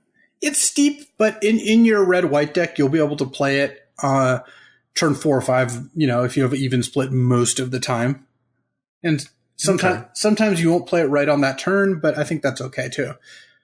I think Haktos is very good.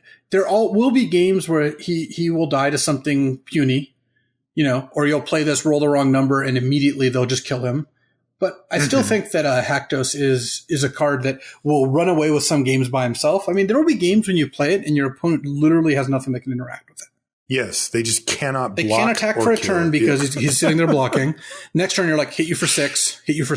Like, it's just not, it's just not going to be very hard to win. So I think that what overall, a bizarre card. Yeah. So what do you want to give it? A B plus, an A, B minus? What do you like? I would give Haktos a B plus. Okay. Because protection from that stuff is absurd. Like, it feels like Progenitus or something. You just can't touch it. Yeah. All right. B plus for Haktos the Unscarred. Next is Klothys, God of Destiny. This is 1 red-green for a 4/5 legendary enchantment creature god at Mythic Rare. Klothys is indestructible, and as long as your devotion to red and green is less than 7, Klothys isn't a creature. So in order to get her up and rumbling, it's going to take 5 additional red and or green mana symbols on the battlefield under your control. At the beginning of your pre-combat main phase, exile target card from a graveyard. If it was a land card, add green or red. Otherwise, you gain 2 life and Klothys deals 2 damage to each opponent. That's not actually that great, is it? Well, for basically, I think Klothys is very good because it can exile cards from any graveyard, and you're draining them. Okay. You're draining them for 2 every time you do that. So, yeah, that's great. Yeah. Imagine just an enchantment sitting there, and every turn it basically drains your opponent for 2. Like, this card seems like it'd be pretty hard to beat. Also, I don't really get the gain 2 life and then lose 2 life. Like, it doesn't feel red and green, even though I get that the green's the gain life and the red is the deal 2. Yeah, it does feel white or black, doesn't it? Doesn't it feel a little weird? It does feel a little weird, yeah. But it works. And then it is interesting also to note, of course, that this is a gold planeswalker. So in theory, every permanent you have will add to Klothys's devotion and make her that much more likely to start attacking, where the other, did I say planeswalker? Whatever, god. Yeah. The other gods that we've been talking about, we don't assume that you're going to be mono white if you play Heliod, right? You're probably going to be white and another color, so only some percentage of your cards actually add to the devotion. So Klothys, even with needing 7 total loyalty, is actually probably more likely to become a creature than the other gods we've talked about. And this is a 3 mana 4/5. Like, if you do get Klothys up and rumbling, it's going to happen at a time where she's very relevant and it's going to hit. Yeah, I'm with you, man. Sure. Drain for 2 and then just play out your creatures and your stuff, and eventually Klothys will start bashing. I like it. And if your opponent is doing any sort of self-mill nonsense, Klothys really can take a toll on that. Plus, could potentially even mill a land and get some value that way. So, yes. Yeah, I think Klothys is going to be very strong, and just is a really annoying card to play against it. And plus, sometimes you will actually get the devotion going, but even without that, just drain for 2, drain for 2, drain for 2. That's pretty strong. That does add up really quickly. Here's the real question: Would you splash for Klothys? You're green, blue, or whatever, and you're like, I have a Klothys. I'm not super. I mean, as a finisher, if you're lacking finishers, I guess I could see doing that. But yeah, it doesn't seem. It doesn't. You're just so much less likely to get the devotion, right? Yeah. Okay. What do you think? B plus for Klothys, God of Destiny. A minus? I think I would give Klothys an A minus. I'm just thinking of the game where you just trade off creatures a few times, then you play this and your opponent's got an unkillable drain 2 happening every single turn. Yeah. And I do think that you're going to get hit by Klothys every once in a while too, and that matters. Yeah, like that. A minus. Yeah. I mean, Klothys, God of Destiny. It's good. It just seems really hard to deal with. It does. And of course, indestructible and all that too. Okay, next is Kroxa, Titan of Death's Hunger. This is black-red for a 6/6 legendary creature Elder Giant at Mythic Rare. Did I just say a 2-mana 6/6? Okay. Well, when Kroxa enters the battlefield, caveats. yeah, when Kroxa enters the battlefield, sacrifice it unless it was escaped. Okay, so just dies immediately. Great. Whenever Kroxa enters the battlefield or attacks, each opponent discards a card. Then each opponent who didn't discard a non-land card this way loses 3 life. So if they discard a land to it, then they lose 3 life. And then, of course, Kroxa has escape. Escape black, black, red, red, and exile 5 other cards from your graveyard. So this is a cool design. There's a few cards like this in the set at Mythic Rare. And basically, they act as a spell the first time you play them, and then you escape them, and you get it all over again. But they're very cheap on the front end, usually, like this one is. Yeah. So 2 mana to make them discard a card and lose 3 life, or discard a non-land card is okay, but not really that interesting. Like you wouldn't just play that card in your deck. No, you wouldn't. What is really interesting though is if you can escape this reliably, it's a 6/6 that makes them discard, then it attacks, makes them discard again, and it's of course a 6/6. Like it's pretty good. My guess is this is like kind of like there's 2 Titans and they're both similar in that if you can pay the escape cost, like you build your deck so that you can pay the escape cost, they're really, really good. Because this card, obviously you're not going to escape it on turn 4, but if you can escape this on like turn 6 or something, it's still going to be very good. God, it might even be better then. You get their last card out of their hand and you get this big 6/6 rolling. Yeah. So, and the damage adds up fast. Yeah. Kroxa looks powerful to me. Definitely worth the inclusion. Yes, the mana and the escape is going to be a bit to set up, but it's not like an embarrassment just on its front. It's like you said, it's not a card you'd like to run necessarily, but when you get all this extra upside down the line, it's well worth it. Yeah. Yeah, I would run Kroxa all day long. I don't know how to grade a card like this. It seems excellent though. I'd probably just give it a B+. Yeah, I think something like that is going to be where you're going to want to end up with it, even though you don't know. Like when you first take this card, you might not have enough support. But imagine if you're playing like black red and you have a couple of the cards that draw 2 and mill 2 and lose 2. Like it's not that hard to end up with in a spot where this just does exactly what you want it to do. Yeah, totally. I'm trying to account for the fact that there's going to be some percentage of the time that you never get to escape Kroxa, but whatever. I think the card's really great. B+ for Kroxa. Yeah, I like B+ for Kroxa, and it goes up in value if you can do some work. So, just try to. Sure, it goes up a lot. Try to end up in a spot where that works out. Next is Kenoros, Hound of Athreos. This is 1 black-white for a 3/3 legendary creature hound at rare. It's got vigilance, menace, and lifelink. 1 ability for each head. Creature cards in graveyards can't enter the battlefield. Also, players can't cast spells from graveyards. So obviously, first thing it shuts down escape like twice here. Nothing escapes. Yes, the Kenoros. That's the main thing, right? Is there anything else that comes to mind for limited? I think that's it. For limited, I think it's just it stops escape, or whether it's through Underworld Breach or any other way. And note also that it stops your own escape cards too. Yes. So, but this is a bang for buck card like nobody's business. 3 mana, 3/3 with 3 relevant abilities. Dang. Yeah, 3 mana, 3/3, and all the abilities are pretty good. The worst one's probably Vigilance, but even then, it's still fine. You'd be happy with any 2 of those abilities for 3 mana. Definitely. And then it also hoses your opponent's escape, which you get to choose kind of how good that is. Because you get to choose how much it impacts you, and you can, if you have Kenoros, you can either build a deck without too many escape cards, or just do your escaping, then play this. It's not that hard to see how that could be fine for you. Card's excellent. I mean, seriously an excellent Magic card here. It's just, you do just need to make sure that you're not hosing your primary game plan. But I would even still run some escape cards alongside Kiernos, because the truth is, if this dog sits around for long enough, you're going to win anyway. I mean, it has menace and lifelink. It's unraceable in all ways. They can't attack into it with their small creatures. So they kind of have to kill it at some point or they lose the game.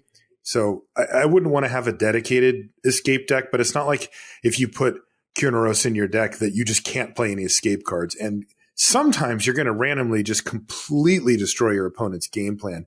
And this is all on top of a card that's just you would put in your deck extremely happily no matter what. Yeah, you're not going to be unhappy regardless. So, yeah, obviously this card is just fantastic. I mean, I wouldn't give it an A. I'd probably give it a B+.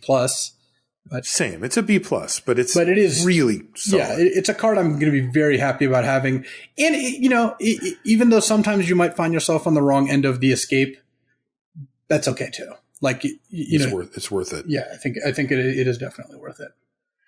All right, next is Polukranos Unchained. This is 2 black-green for a legendary creature, Zombie Hydra. Some nasty Pet Cemetery stuff happening here. It's a 0/0. Polukranos enters the battlefield with 6 +1/+1 counters on it. It escapes with 12 +1/+1 counters on it instead. If damage would be dealt to Polukranos while it has a +1/+1 counter on it, prevent that damage and remove that many +1/+1 counters from it. You can pay 1 black-green to have Polukranos fight another target creature, and his escape cost is 4 green, black, and exile 6 other cards from your graveyard. Just everything about this card is big. That is absurd, though. It enters, it's a 6/6 for 4.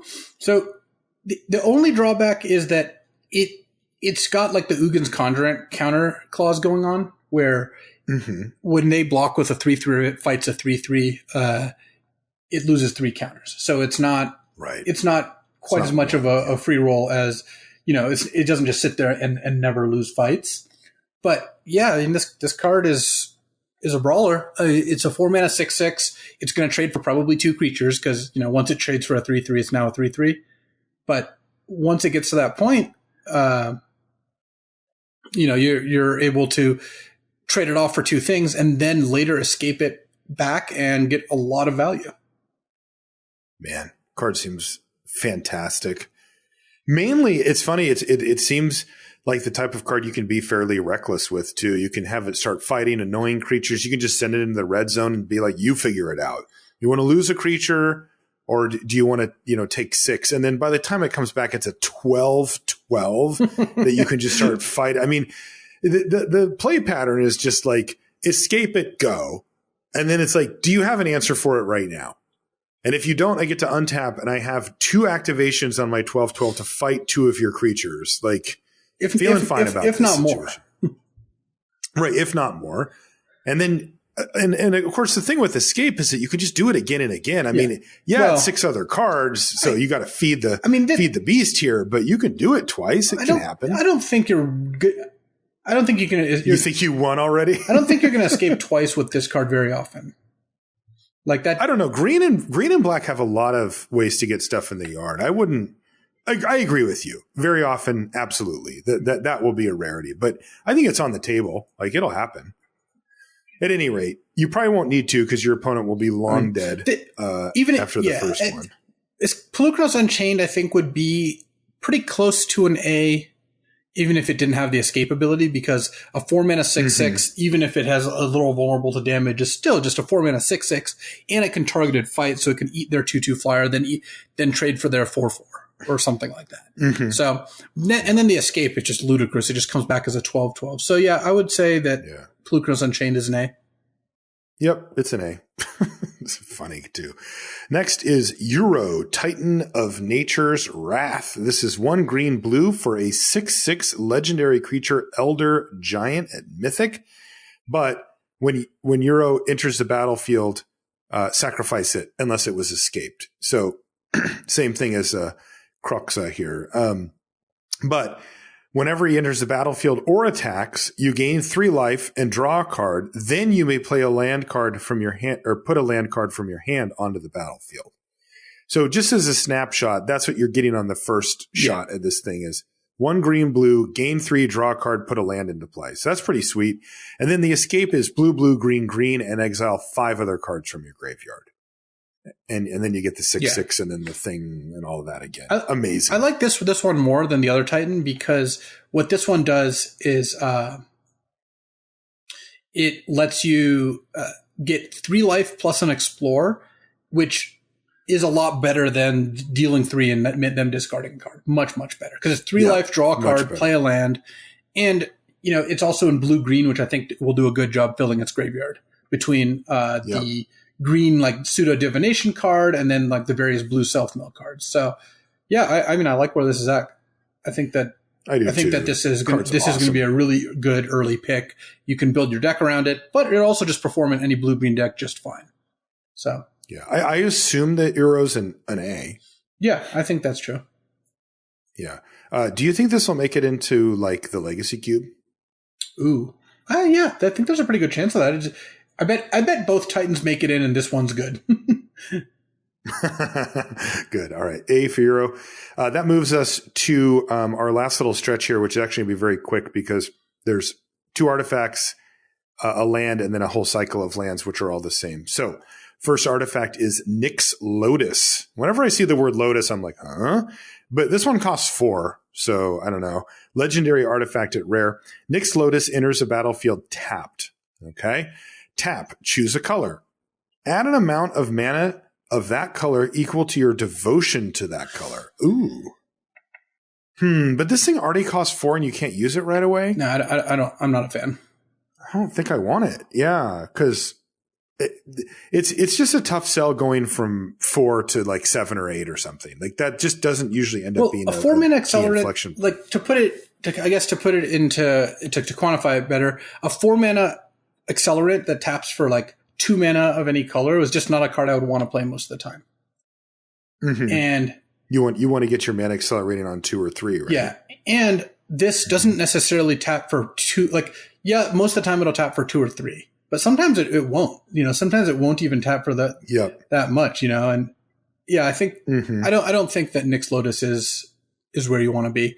It just looks like an F to me. It looks like too much work for too little payoff. I guess I could see potentially, there being a deck that really wants a ton of mana for something, but even then, this is a 4-drop that's not doing much, and combines with another card to add mana, and then combines with a third card to actually use that mana. Like, right, that's kind of the downside because you outlined the downside. Yeah, but the upside is supposed to be when I get to like go off and have a ton of extra mana. The interventions are the only cards that really came to mind as like great mana sinks, and even then, a bunch of them are like I kill your creature more. Right? Or you have to pay way more or whatever. I dig deeper into my library for my 2 cards. None of these are like game enders. So I'm with you. I think Nyx Lotus is D-, D, F. Like it doesn't seem like the upside's there and the downside's very real on a card like this. It doesn't add to its own devotion. Yeah, I'm not. Next is, me neither. Next is Shadow Spear. This is the one rare equipment that I mentioned. It's 1 mana for a legendary artifact equipment at Rare. Equipped creature gets +1/+1 and has trample and lifelink. What's the equip cost? 2. Nice. It also has an activated ability. You can pay a mana, permanents your opponent's control, lose hexproof and indestructible until end of turn. Probably doesn't come up super often, but 1 mana, equipped to creature gets +1/+1 and has trample and lifelink. I like it. Yeah, I'm in for that. This is I mean, that the hexproof and indestructible part, it's not going to come up much. That's the god-killing spear, right? So you can kill gods or what have you. But I really like the +1/+1 trample and lifelink. Like, that's actually pretty good. You put this on a creature and you're going to turn it into a must deal with threat. And the lifelink means that the amount of mana you spent that kind of put you behind by spending this and not doing a ton to the board, you make up for it pretty nicely off of just getting that extra life. So yeah, I like it. I like at least B. I would give B. I would give Shadow Spirit B. Yeah, I like B for Shadow Spirit. This looks solid. Yeah. Very good card. Yeah. Next is a land called Labyrinth of Scophos. We talked about this before. It's rare. It taps to add colorless. We talked about this on the commons and uncommons, I should say. It has activated ability. Pay 4 mana and tap it to remove target attacking or blocking creature from combat. I like this card a lot. Mm-hmm. This is a Maze of Ith throwback. Yeah, and it's a land that taps for a colorless, enters untapped, which is a cost to put in your deck for sure, but the payoff is really good. I think the payoff here is fantastic because the payoff of paying 4 and tapping, well, really 5 total to stop your opponent from, stop their biggest creature, or if they use a combat trick. This also can remove your creature if you need to, if you need to, in an emergency, get your creature right out of there. It's not cheap, but it's a really good bonus on a land. I think that is going to be a card I'm pretty happy playing. Yeah, this definitely seems to carry its weight as far as the adding only colorless mana to your mana pool. Grade? I would give it a B. I think it's in the... Is it a B? Like, these cards are very powerful. It's also just kind of free. Like, imagine a deck where you even wanted to play like 18 land. You don't mind playing that extra land. Like, it just feels really good to play this card, I think. I think it's a card that's going to provide you with a pretty significant amount of value. Okay. Yeah. B for Labyrinth of Scophos. Now, the last stretch of cards here are all the same. These are the temples. So this is a reprint of these temples. They all have the same template. So, for example, the first one is Temple of Abandon. This is the green-red temple. It's a land at rare that enters the battlefield tapped. And when it enters the battlefield, you scry 1. And it taps for green or red. There's also blue-black, blue-white, black-red, and green-white as well. So all the, friendly colors or whatever? Yeah, there's just the 2 allied colors where you... Allied colors, yeah. And now, these cards are actually pretty darn good. Yeah, they're all good. They're all...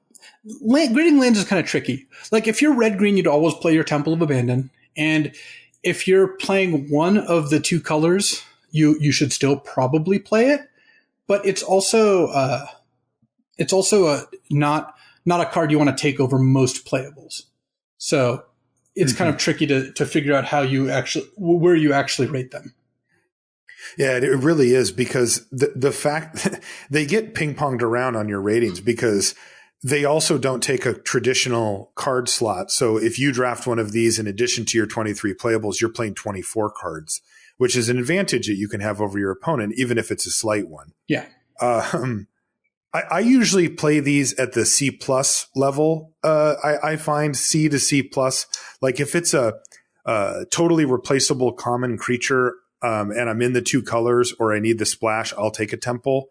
But if it's an actual C plus creature for my deck, I'll usually take that over the temple. So I guess I play them at the C level.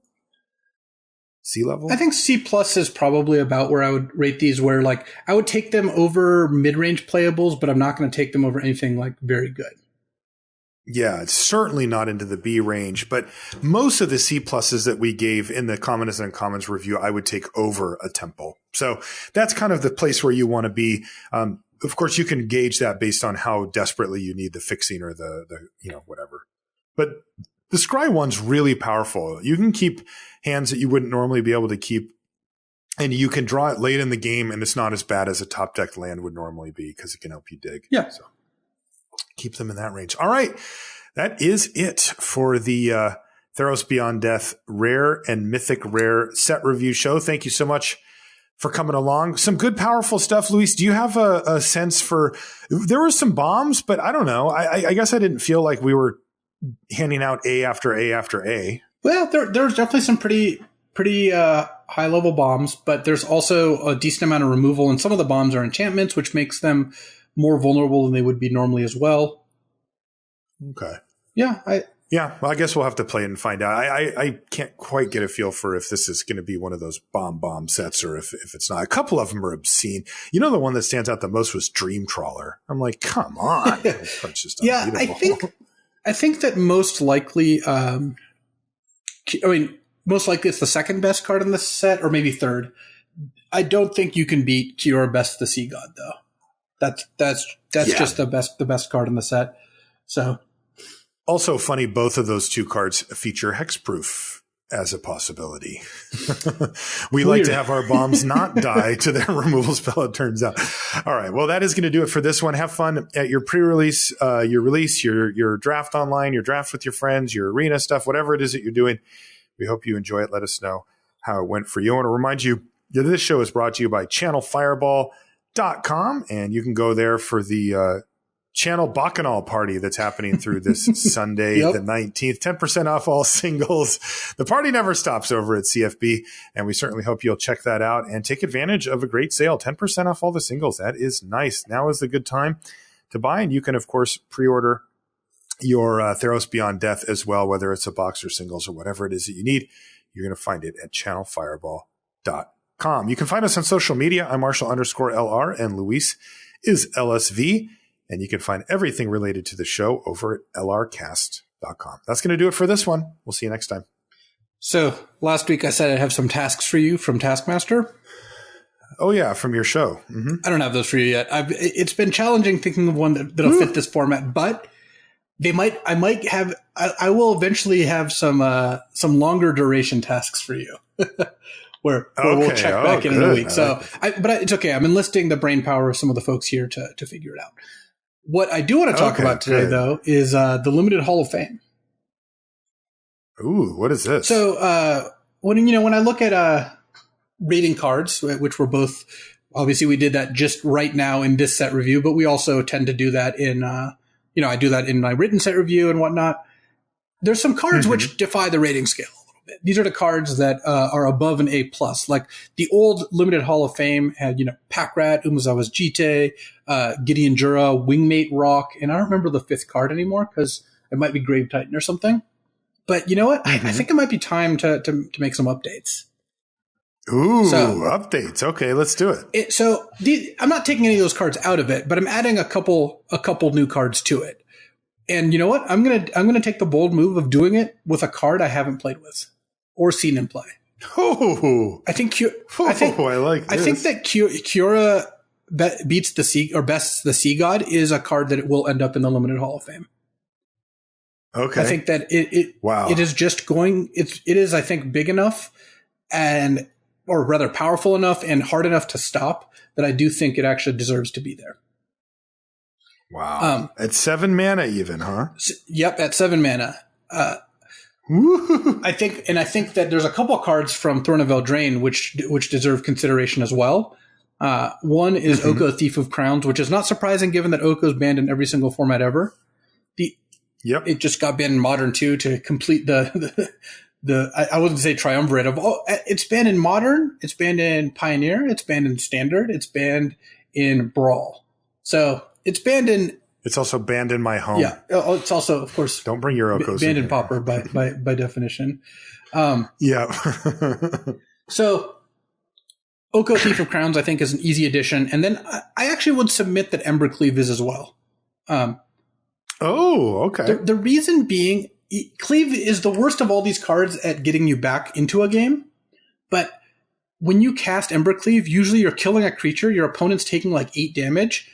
And then you have this card in play, even if they deal with your creature, that you can re-equip. And I think it's the re-equip, funnily enough, that really gets me to putting this card in such an exalted class. So, kind of a you're either dead now or you're dead next turn type scenario. I believe the top 5 cards of Limited of all time, I think Umezawa's Jite is number 1, and I don't think that's basically ever going to change.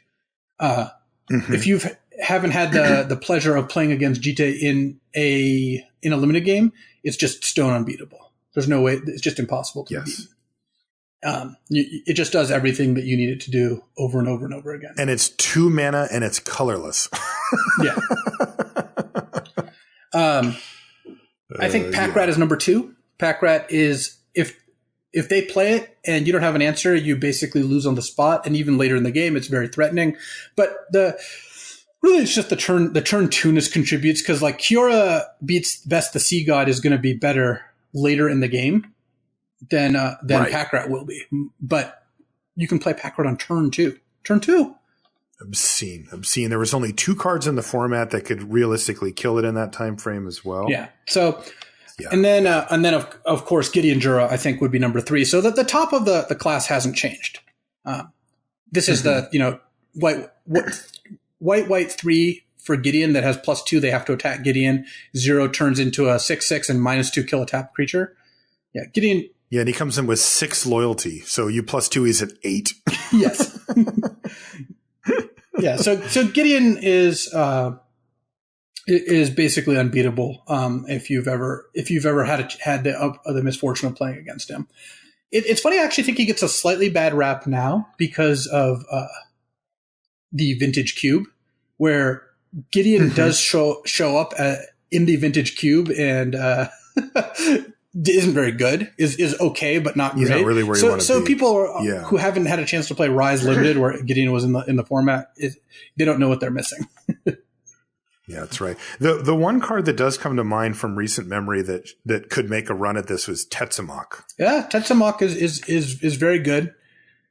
Yeah, I suppose I could definitely see Tetsamok making his way up there as well. Yeah, let us know what you think too. Yeah, at home, dear listener. Look, there's a lot of good cards, and Kira Best the Siga just, I don't know. Maybe I'm overrating this card, but I kind of feel like I'm not. It's just it helps you come back from behind. It doesn't stop like 6 creatures, but it helps you come back from behind, and then it also ends up just winning you the game against removal against a lot of different things. So crazy. So that'll do it, and hopefully we don't add too many cards at too high of a clip, because that starts getting dangerous.